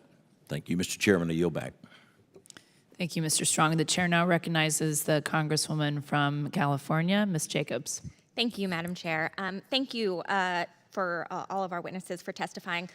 We've heard a lot about this backlog, and I kind of want to drill down on it a little bit more. I think we're all very concerned about the backlog, making sure we get Taiwan what it needs. But I think it's important to be clear exactly where this backlog is coming from. Daz Resnick, as you said, these sales passed through the State Department within a matter of days. And Dr. Ratner, as you said, one of the primary issues is that the industry is moving too slow. One of the things that's really frustrating to me is that when we talk to industry about this, we hear time and again that what they need is a demand signal. But I think it's very clear that they have this demand signal, and they have had for years, for a lot of these weapons that Taiwan is in line to get. I think it'd be helpful, Deputy Assistant Secretary Resnick, if you could expand on what both you and Dr. Ratner have hinted about, and really what is needed from the industry to address this backlog, and how Congress can help make this happen. Thank you so much for that question, and for really drilling down on what is needed from industry. It is true that industry needs a demand signal. They have a fiduciary responsibility to their shareholders. We live in a capitalist society. That is truly important. We believe that we have sent that demand signal, and working with industry to be able to open new production lines, to be able to find ways to have either more hours for workers to be producing what we need. We have seen that with respect to F-16s. We have seen that with respect to Javelins, that industry is putting some of their own money. This needs to be widespread. And this is a point that our very senior leadership has made to industry about what is needed from them now. Thank you. And Dr. Ratner, could you talk about how your department's working with industry to address this backlog? Yeah, absolutely. We are likewise engaging with industry to try to understand how we can accelerate some of these timelines. We have had, as I mentioned, an FMS Tiger team within the department to look at this same set of issues, recommended embracing within the department a more data-driven approach, which would inform our engagement with industry again, and more senior level attention to this matter as well, among other issues. But I think the consistent demand signal and the health of the defense industrial base at the end of the day is where we're going to see improvements here. The process issues are really important, and we're focused on those, but ultimately the strength and health of the U.S. defense industrial base is going to be the key variable. Thank you, and I just want to emphasize that we need the defense industrial base to step up themselves. They are part of our national security, and they benefit from our national security. And I think, especially when it comes to these specific weapons we're talking about for Taiwan, the demand signal has been there for many, many years. And the fact that they haven't made the investments, to me, is frankly neglectful. Really quickly, I just want to go to other assistance we could be giving Taiwan. We've talked a lot about the lethal assistance, but Dr. Ratner, in your testimony, you also talked about supporting the integration of Taiwan's military and civilian agencies on a range of issues like food, medical supplies, energy, infrastructure. Can you elaborate more on what this sort of non-lethal assistance looks like and how your department and the State Department work together to make sure that this is all integrated? Absolutely, and would be happy to provide much more detail in a classified setting. What I would say is one of the elements that is widely recognized as important for Taiwan is to have defense in depth. And as General McGee described earlier, the difficulties of actually invading the island, the defense of the island itself is incredibly important. And therein, the integration between Taiwan's civilian agencies and its military is a really important piece of that, as well as some of the institutional reforms that I described earlier as it relates to reserve reform and others. So there's absolutely a broad-based set of engagements around these issues, and I'd be happy to discuss them in more detail in another setting. I can speak to a little bit, although it's a little bit outside of my purview. We're working closely with Taiwan's interagency to respond effectively in a crisis and build societal resilience. That includes ensuring sufficient water, energy, food, other critical resources to build preparedness. We're also working to support Taiwan's energy security, encouraging Taiwan's regulatory bodies to require a larger emergency energy stockpile to modernize its grid. Taiwan currently imports 98% of its energy resources, and so we are looking to help Taiwan to accelerate their deployment of renewable energy. Thank you. I yield back. Thank you, Ms. Jacobs. The chair now recognizes the congressman from Guam, Mr. Moylan. Thank you, Madam Chair, and thank you to the witnesses. As Guam's sole member of Congress, this hearing is uniquely important to me. Many of the analysts who predict that China will invade Taiwan in the coming years also predict that China will launch preemptive strikes on Guam. To protect my home, I must advocate for stabilizing policies in the region and for an effective deterrence against CCP aggression. So my first question, Major General McGee and Assistant Secretary Ratner, I've been an advocate for Guam missile defense because the safety of my constituents is my focus. In line with unfunded priority requests from the U.S. Indo-Pacific Command, I was able to increase funding levels for Guam missile defense in the House-passed NDAA. As I continue these efforts, I would like to ask what role a robust missile defense of Guam plays in deterring Chinese aggression against Taiwan. Well, Congressman, let me start off just by saying that as administration documents like the Missile Defense Review have made clear, Guam is part of the United States, and any missile attack on Guam or any other U.S. territory would be met with an appropriate response. That is in part why the Department is requesting $1.8 billion in the FY24 budget for the defense of Guam. This investment builds off of the $892 million appropriated by Congress in FY23, so nearly 100% increase. And the department's efforts include active missile defenses, enhanced regional deterrence and defense posture, ally and partner assurance measures, and increased readiness for all the reasons that you described. And sir, from the Joint Force perspective, certainly we have taken the lessons learned from Ukraine and are applying it to the way that we provide a comprehensive air defense against all threats. And of course, we've now seen it coming from multiples, not just, you know, it comes at every altitude, from drones all the way up to missiles. And so we are learning and tremendous amounts by watching that conflict, and I think we are continuing to get better at that. Thank you. Ms. Redsing, I believe the strong relationship with our regional partners is the path towards stability in East Asia. Given their proximity to Taiwan and deep cultural ties to the United States, one extremely important partnership is the Philippines. In 2020, the Quad Plus dialogues included attendees such as Israel, Brazil, Vietnam, and New Zealand, alongside with the usual Quad members. We have the Philippines.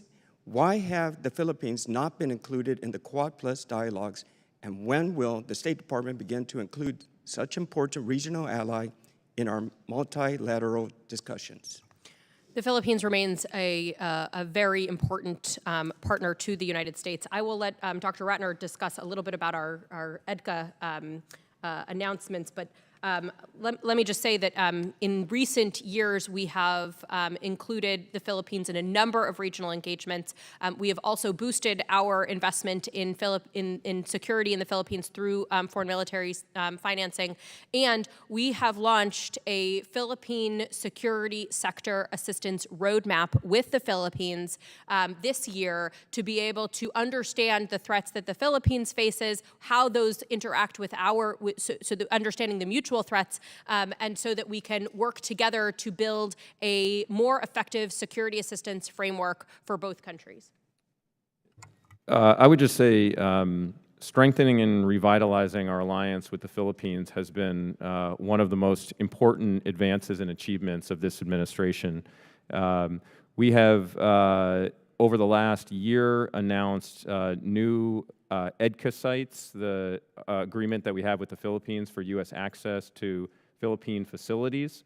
As you know, we don't have permanent forces or bases there, but we do have access to their sites under a decade-old agreement, and we have increased the breadth of those sites over the past years to more strategic locations. We have also renewed bilateral maritime activity in the waters around the Philippines, which was an incredibly important development in terms of strengthening deterrence in the region.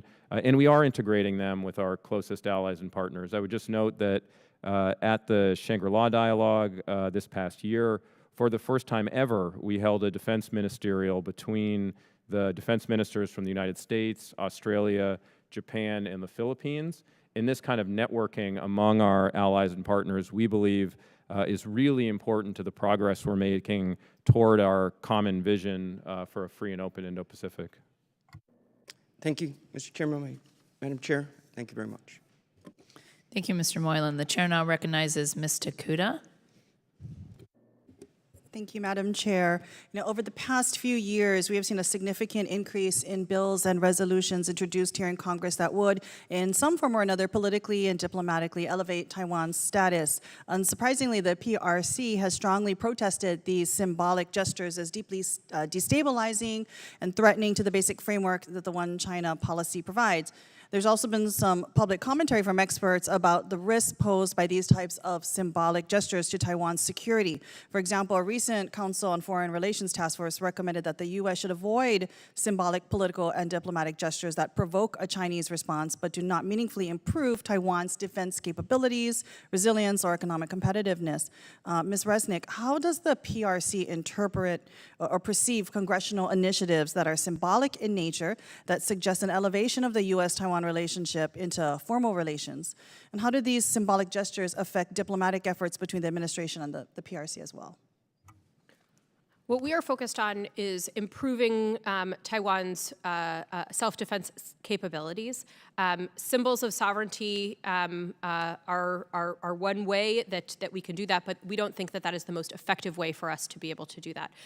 So we would focus more on those areas that provide Taiwan with real security and not symbolic security.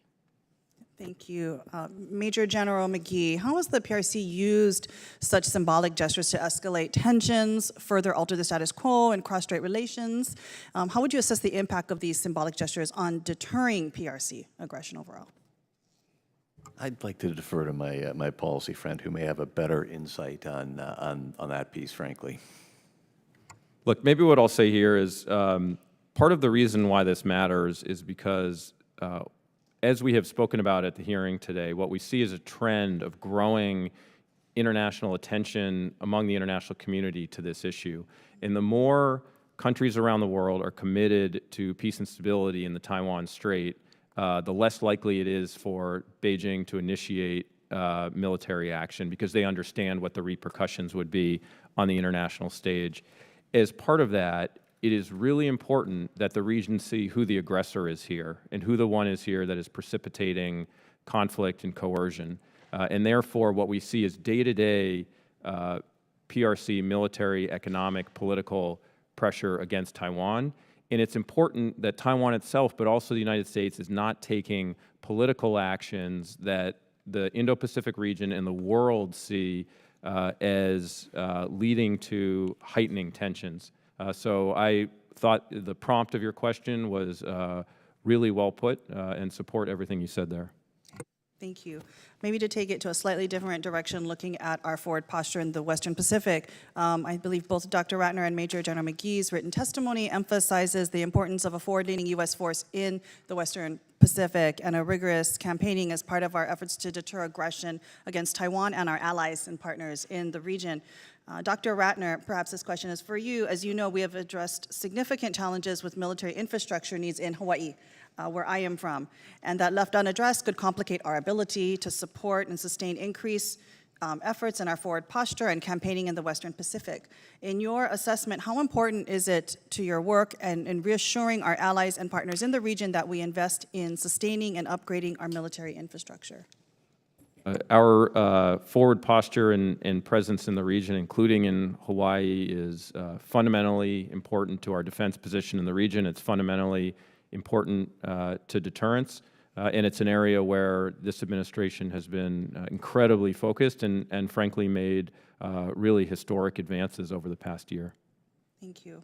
And as you know, Dr. Ratner, we are close to finalizing renegotiations of the Compacts of Free Association with Palau, the Marshall Islands, and Micronesia. How critical is it that Congress expeditiously approve these agreements in terms of our forward posture in the Western Pacific? And as we approach the end of the fiscal year, why is it so important that Congress provide funding for these countries under a continuing resolution? If we fail to act, do we actually provide the PRC with a window of opportunity, even a temporary one, to fill the void and complicate a very strategic relationship? I would just say the compact states and the COFA agreement is incredibly important for our position in the region, as you described, and we look forward to working with Congress to find a solution to sustain those agreements. And clearly, funding and support for this now and going forward is absolutely critical to maintain the relationship and not provide the PRC with any opportunity to come and fill the gap. Absolutely. Okay. Thank you, Madam Chair.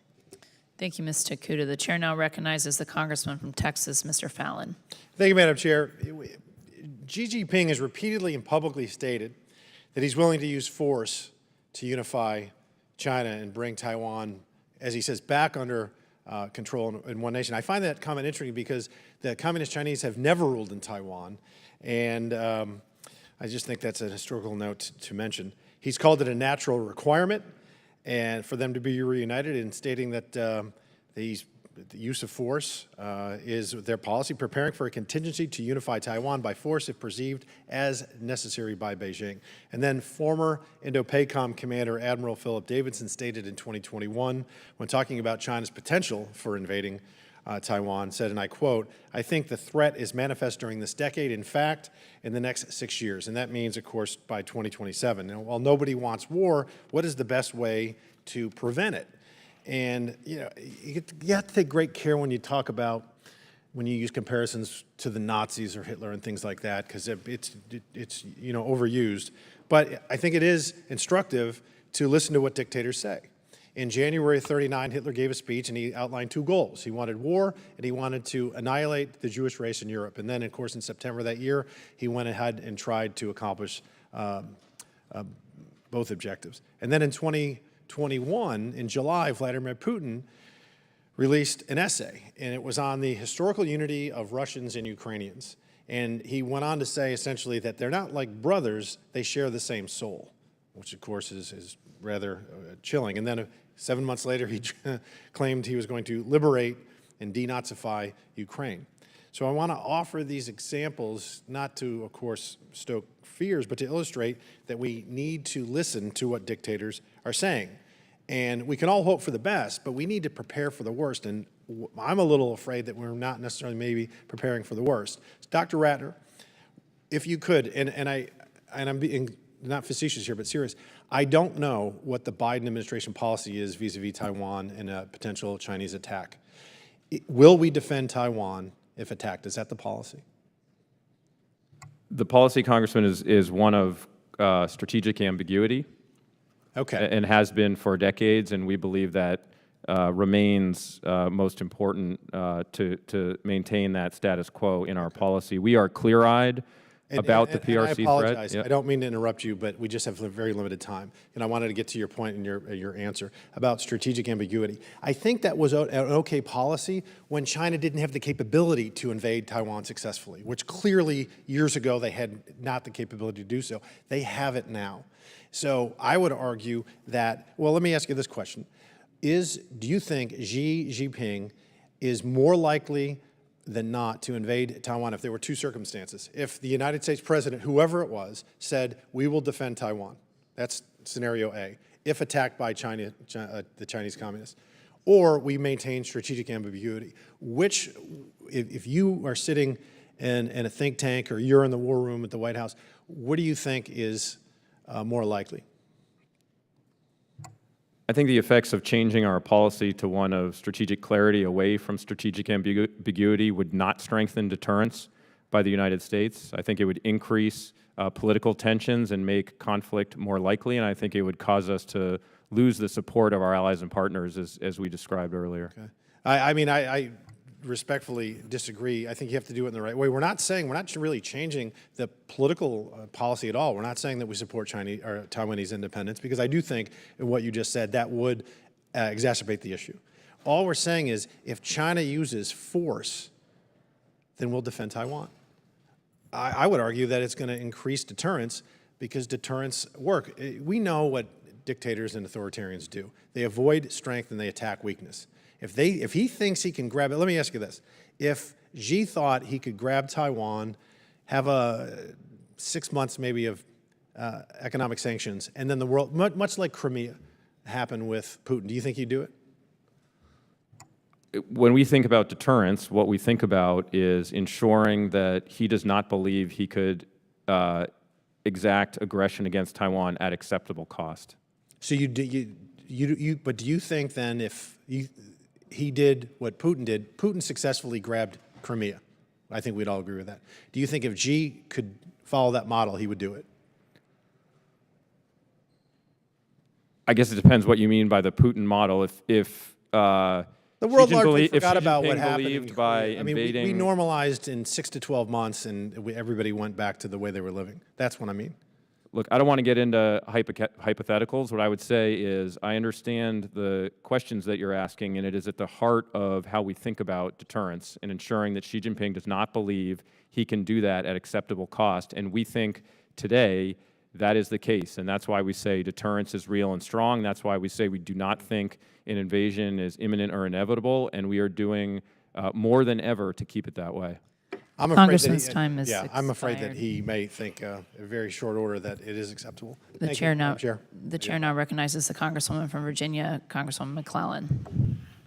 Thank you, Madam Chair, and thank you to the witnesses for being here today. A key support mechanism for our military alliances in the Pacific is a robust diplomatic presence. Yet we face the very real prospect of severe cuts to the state and foreign operations budget that funds the State Department, USAID, and other diplomatic programs.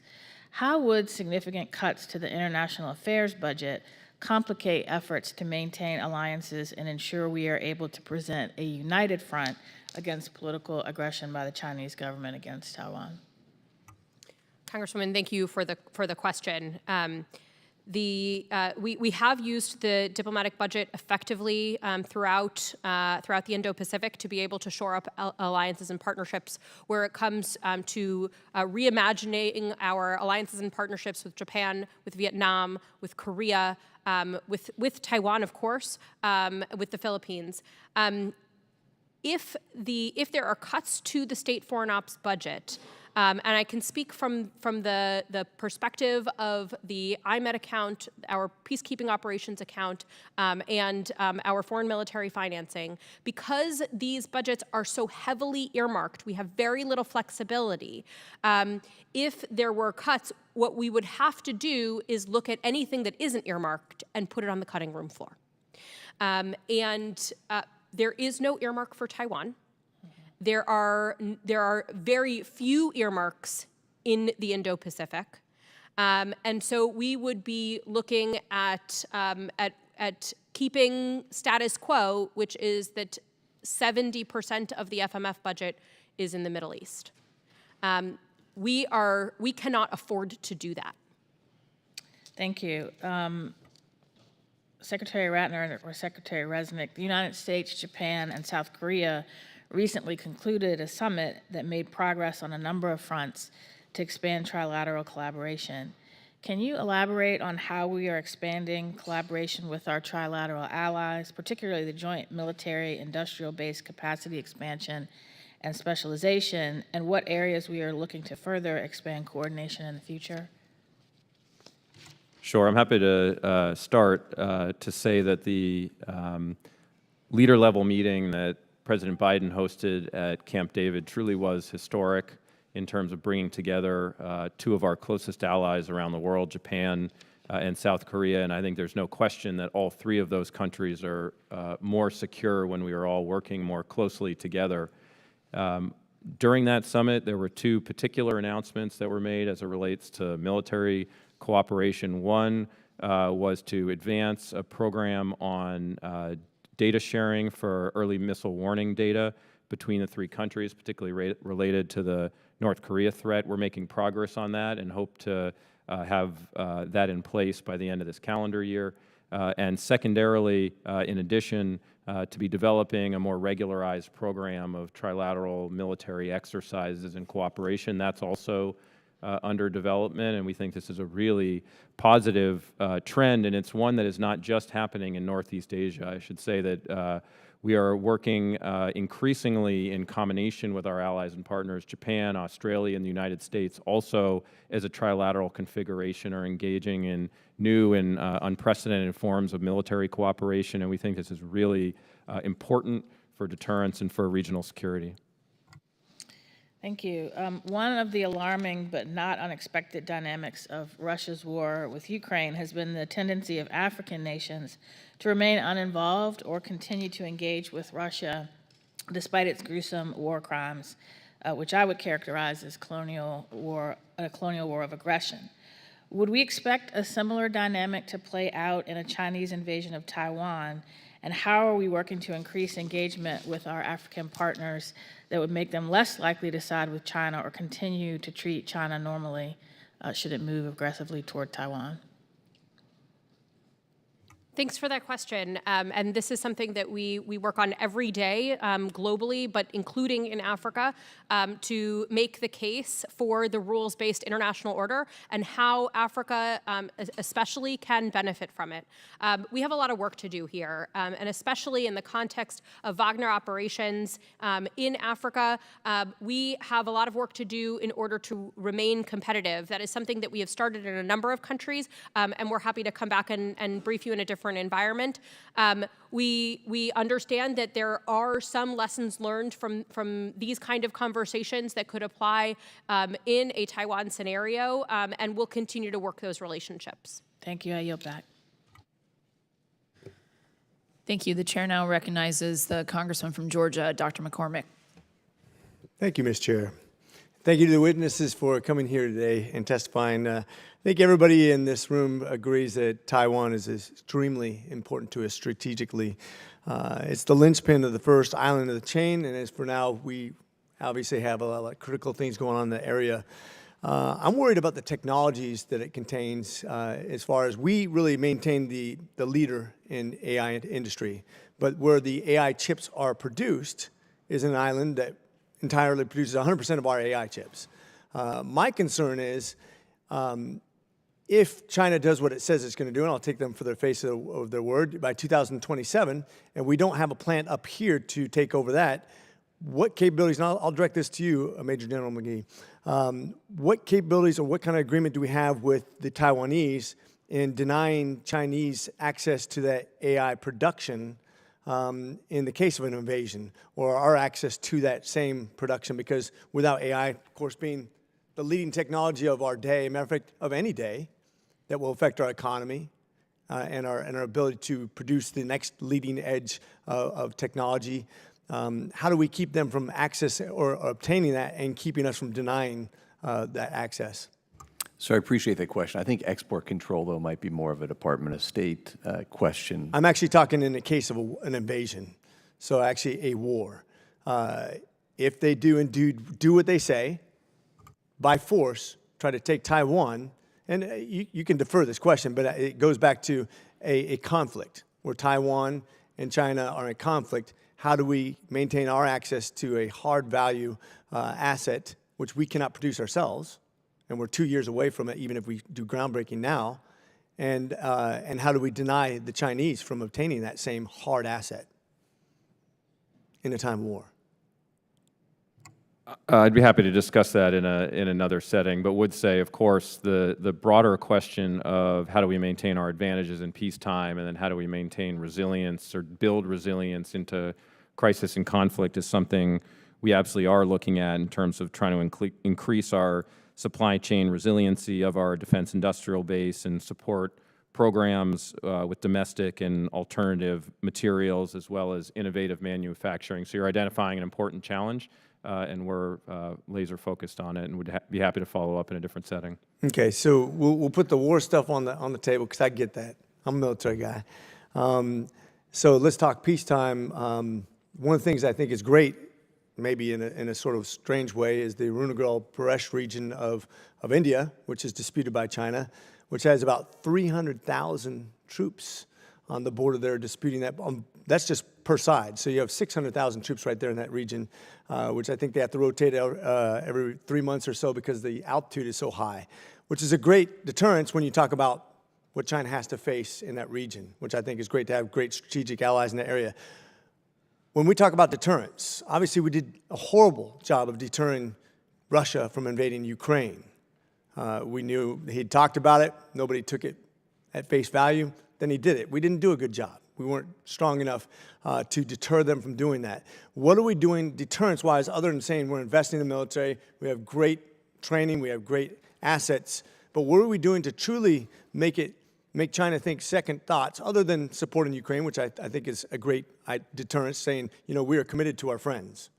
But what other things are we bringing to the table to make China go, I really don't want any part of that, rather than what we just discussed where we can't really give a good answer as far as what do we do when they actually invade?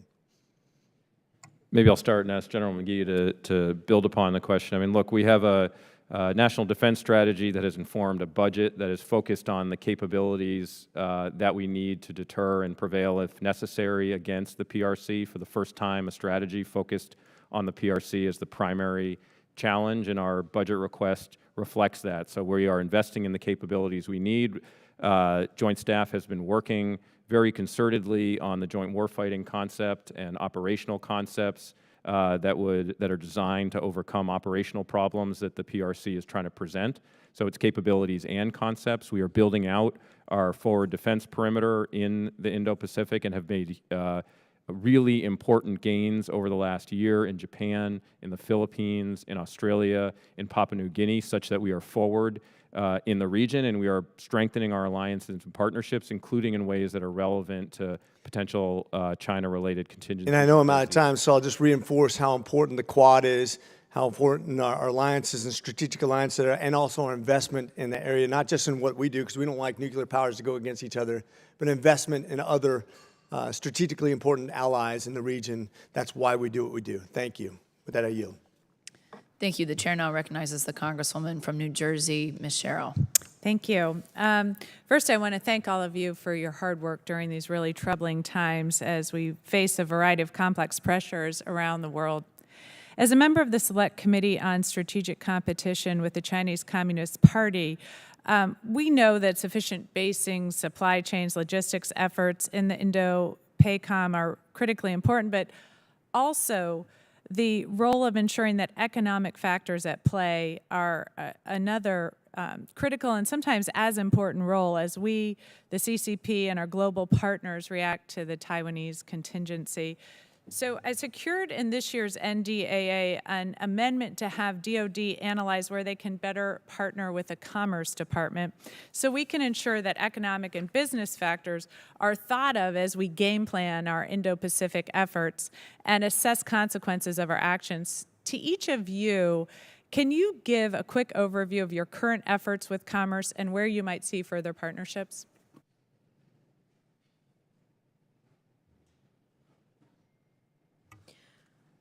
I can say that from a State Department perspective, one of the things that we work on, and again, this is a little bit outside of my area in the Bureau of Political Military Affairs, but we work on responding to economic coercion, and we work with the interagency on doing that. That is both in the Russia context and in the PRC context. Conducting tabletop exercises with respect to economic coercion and making sure that we're able to shore up our allies and partners if they are victims of that kind of economic coercion. And the Department of Defense works closely with Commerce as well as Treasury and other economic agencies at the intersection of military and economic affairs. We've worked closely with them on export controls that are related to technology competition with the PRC relevant to PLA modernization. We worked with the Commerce Department and, of course, the Treasury Department on the new policy on outbound investment screening and the executive order on that new process. And we continue to work with the Commerce Department as well as interagency partners on potential response options for both crisis and conflict. So we see them as an integral partner in these scenarios and are continuing to work with them closely. Ma'am, as you know, this is a complicated and challenging problem, and it needs a whole government approach. As a member, as the Joint Staff, we are fully engaged in the interagency process, and we know that Commerce always has a really important role and a voice in all of those discussions and follow-on actions. Well, I'm heartened to hear your responses because, as you know, we work a lot on the Armed Services Committee to make sure that we are implementing all the deterrent military capabilities we can, but of course the economic piece is a critical part of that deterrence as well. And as we go forward, how can we as a nation with our critical partner in Taiwan continue to improve interoperability with the Taiwanese? What additional resources can Congress provide to ensure we effectively strengthen our relationship to, again, bolster deterrence? I think Congress has taken great steps to help increase the military assistance with presidential authorization. I think, as we mentioned here, an appropriation would be tremendously helpful with that as well, as opposed to just an authorization. And I think, as I had mentioned earlier, I think where assistance can be provided to help with Taiwan is their concept of a joint defense in order to defend that island nation from in an air threat, a sea threat, cyber, and space. And that's complicated and difficult within military operations, and I think that's an area of potential great assistance. From a State Department perspective, we agree that fully funding the Taiwan Enhanced Resiliency Act for foreign military financing would be really useful. That would allow things to get on contract more quickly. But in the meantime, to provide an interim solution as we wait for industry to provide Taiwan with what it needs. Having backfill, just to reiterate Dr. Ratner's point, appropriating backfill for presidential drawdown authority to allow the Defense Department to take from its own stocks, that provides the interim solution until industry is able to provide something to Taiwan. Well, thank you all again, and can I say thank you as well to the State Department for coming to this hearing. We don't always have you here, and hearing from sort of the whole of government is very, very helpful. So thank you again. I appreciate it. Thank you. The chair now recognizes the congressman from Florida, Mr. Mills. Thank you so much, Mr. Chair. I want to start out by going to a question that was posed moments ago, Ms. Resnick, with regards to the approval process. As you know, the DDTC has an actual DDTC response that you can track from your submittals on a DSP-83 to a DSP-5. And I can tell you that your comment that it's 48 hours in approval couldn't be further from the truth. I've watched where multiple times the DSP-5 was held up within the DDTC, and in some cases, they are returned without approval or returned without any type of response, negative or positive, without any actual understanding of why, even when the National Security Council and others have approved it. I also noted that you said about wanting to put the blame on industry, But the reality is that when there's no confidence in industry that the approval is going to come out, and knowing the prolonged timeline in which we submit a proposal, which is supposed to get to the LCTA BAFO, this timeline could be a year, 2 years, which is why I've been very much advocating on procurement reform to ensure that we could also expedite these processes.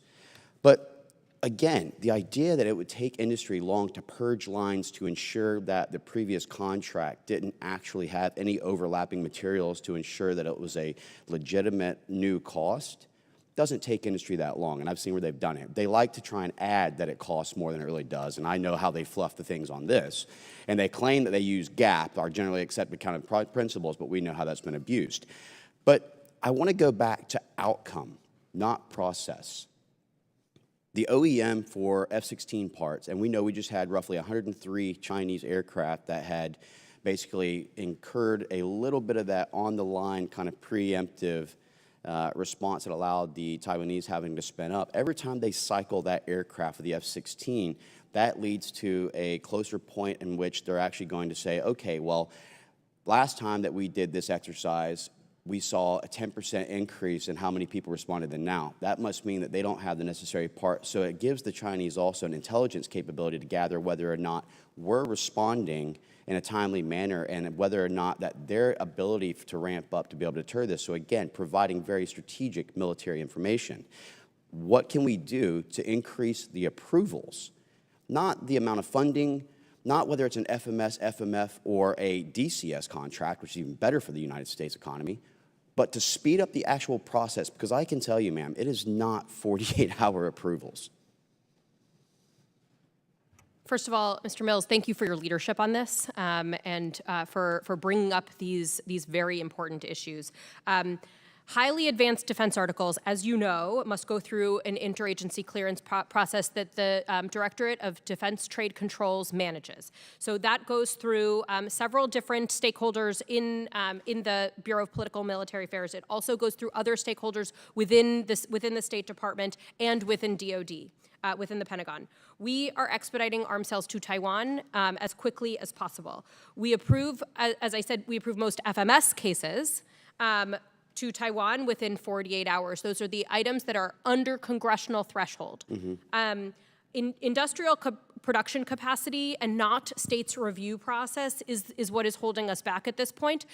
With respect to DDTC timelines, I understand that they may be different than FMS timelines, and you probably know best.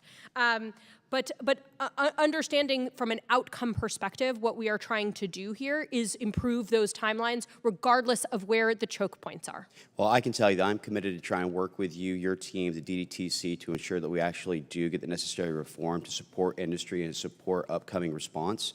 You know, having run in multiple, defense companies in my past, I can tell you my experience, whether it was with a DSP-5, DSP-83, dealing with ATF Form 2, Form 9s, you name it, we know the overregulations.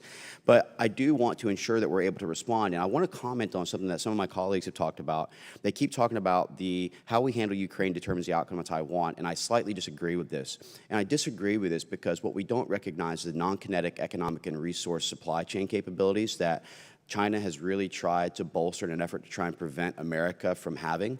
The Belt and Road Initiative is a good point where they try to look at Eurasian expansion. They look at the domination of Africa and Oceania to cut off Western Hemisphere supply chain while simultaneously utilizing OPEC, WHO, WF, and others as a way to attack the U.S. dollar as a global currency. And we've seen this. So we're not focusing in enough, in my opinion, on the non-kinetic elements of influence, messaging, as well as for the economic warfare of things. And so it's troubling when Joe Biden at the G20 summit talks about how much he wants China's economy to grow while not giving a whole lot of confidence to our abilities to support developing nations. And my final thing, and I know I'm out of time, Madam Chair, but my final thing is that we kept saying that we don't want to send the message that we're being unreliable. Well, we lost that fight 2 years ago when we walked out of Afghanistan. With that, I yield back. The gentleman's time has expired. The chair now recognizes the congressman from Texas, Mr. Vesey. Madam Chair, thank you very much. I want to thank the panel for being here today. I wanted to ask about, given Xi's statements about reunification with Taiwan, how should we interpret the CCP's commitment to peaceful reunification while also not renouncing the use of force? And was hoping that y'all had an assessment on those statements that he made. I would just say I think what he has stated is fairly clear. I think there would be there's a preference for peaceful unification, but the PRC has not renounced its willingness to use force to achieve that aim if it deems necessary and if it believes it can do so at acceptable cost. And also, how does the Department of Defense assess the progress of the People's Liberation Army Modernization Program as outlined in the China Military Power Report and its implications for Taiwan? General?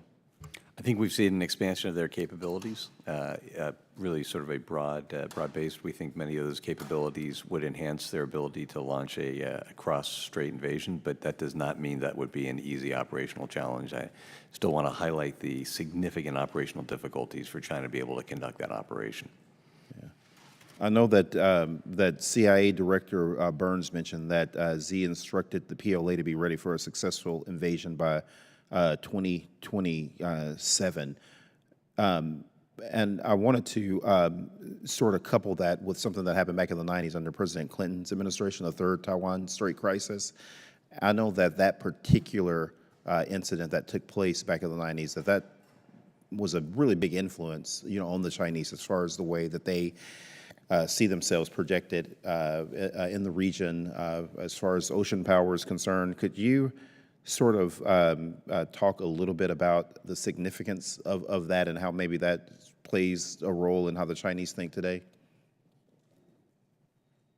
Look, I think what I would say, without getting into their own psychology, what I would say is that we are clear-eyed about the PRC challenge. The National Defense Strategy identifies the PRC as the department's top pacing challenge, and the National Security Strategy describes the PRC as the only country with the will and increasingly the capability to refashion the international community or the international order in line with its authoritarian ambitions. So we are aware of what their preferences are, what they're trying to achieve.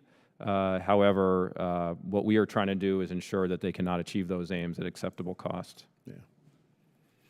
Also wanted to ask you, we know that the Chinese have been, vehemently opposed to any sort of upgrades on F-16s or new F-16s there to Taiwan. If there were an invasion, how helpful would F-16s actually be for Taiwan? Would they play a significant role? I mean, obviously the Chinese military operation is much more larger and much more expansive than that of the Taiwanese. Would those planes be a help to Taiwan, particularly when there's a new generation of plane out? We've notified a number of cases during this administration to support Taiwan's F-16 program, which we understand is very useful in defending Taiwan's airspace, particularly with some of the gray zone activities. I can say that this is something that we will continue to support, and we understand that Taiwan finds their F-16s valuable. Okay. All right. Well, thank you very much. Madam Chair, I'll yield back. Thank you very much, and I just wanted to thank our witnesses for taking time. I know you've been here for a good portion of your day, so we're going to wrap up this committee meeting. I just have a few last questions for you guys. So I had the privilege of traveling with Congressman Whitman last month to Southeast Asia. We went to Japan, the Philippines, and to Taiwan, and could see kind of up close just what is going on in that part of the world. One of the places we went was to Kadena Air Base, and the complaints we heard were about infrastructure and their inability to continue to do their very tip of the spear mission without some infrastructure improvements and some quality of life upgrades. Also talking to the Marines in Okinawa just about housing. I know that we're challenged in even the healthcare department. We're having our military members and their families being seen off base. So we also learned, though, that our allied countries there are very invested in our partnership. So we know that Japan is putting in 2% of their GDP, the highest ever, into their defense budget. We know that Taiwan's is about 2.7%, I think, of their GDP. So we're seeing them put their money where their mouths are. So I guess my ask and my request is, are we also asking them to invest in some infrastructure for us in our base? We're happy to be there, happy to partner and be allies with our friends, but we need some assistance here. Our defense budget is already challenged. Those are parts of the world that don't have representatives that can fight for some of their base needs and infrastructure needs. So is that in the works? Are our allies willing partners in helping in our military investment? Well, thank you for all of those comments. I was actually just yesterday engaging with General Rupp, Commander of U.S. Forces Japan, and General Sklenka, the Deputy Commander out at Indo-PACOM, on quality of life issues associated with our forces in Japan. It's incredibly important for the Department and the Secretary, and we will continue to do whatever we can to address some of those issues that you described. I have also been encouraged, as you have, by the approach that our allies and partners have taken. You mentioned Taiwan increasing its defense budget. We're very encouraged by that. We've seen Japan set on course to double its defense budget over the next 5 years. The Philippines is also investing in new ways, and the Australians absolutely investing in their own military. And we think that's important for their own contributions to regional security. It increases their ability to contribute to our alliance in new ways as we think about integrating them in roles and missions. And in a number of instances, they are also contributing to infrastructure and supporting our forward presence. So we think that's really important, and I think the role of our allies and partners is key to our success here. Good. I just ask that we continue to prioritize that as well, in addition to warfighting. And then another question posed to us in Japan was the issue of ship repair. And I represent a district that has a large ship repair industry in Virginia, and that often complains they don't have enough business, and they, it's a lot of factors. We have not enough ships. I wish we had more, but the Japanese want to be more involved. I want to make sure we're repairing ships, as quickly as possible. God forbid there's a conflict, we're going to need to repair ships closer to where the action is. So how can we ensure that we're being protective of our ship repair industry while prioritizing the speed and just capabilities we have in Southeast Asia and being inclusive of Japan? I'm happy to take that question for the record. I understand there's a lot of factors here, including some of the domestic factors, and getting that balance right about our own domestic industrial capability here associated with ship repair, while also thinking about what contributions our allies and partners can make and what the operational requirements might be, is a really important question. I understand there are conversations underway now between the administration and Congress about some of these issues, and look forward to engaging on them going forward.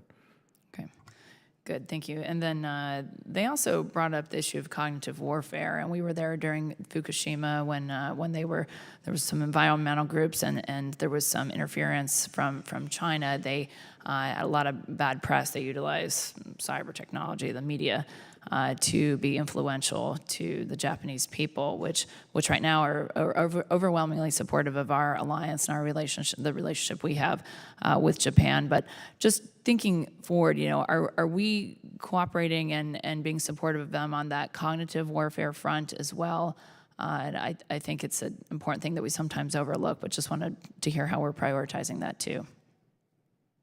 Congresswoman, we are throughout the region, including in Japan, and we do. I think what you've described is a really good example of what we see throughout the Indo-Pacific in terms of PRC propaganda and information operations and disinformation. We've seen it around the Fukushima issue. We've seen it throughout Taiwan in a number of ways, in the Philippines as well, in Australia and elsewhere, as the PRC is trying to undermine our alliances and undermine the support for political leaders who want to work with the United States.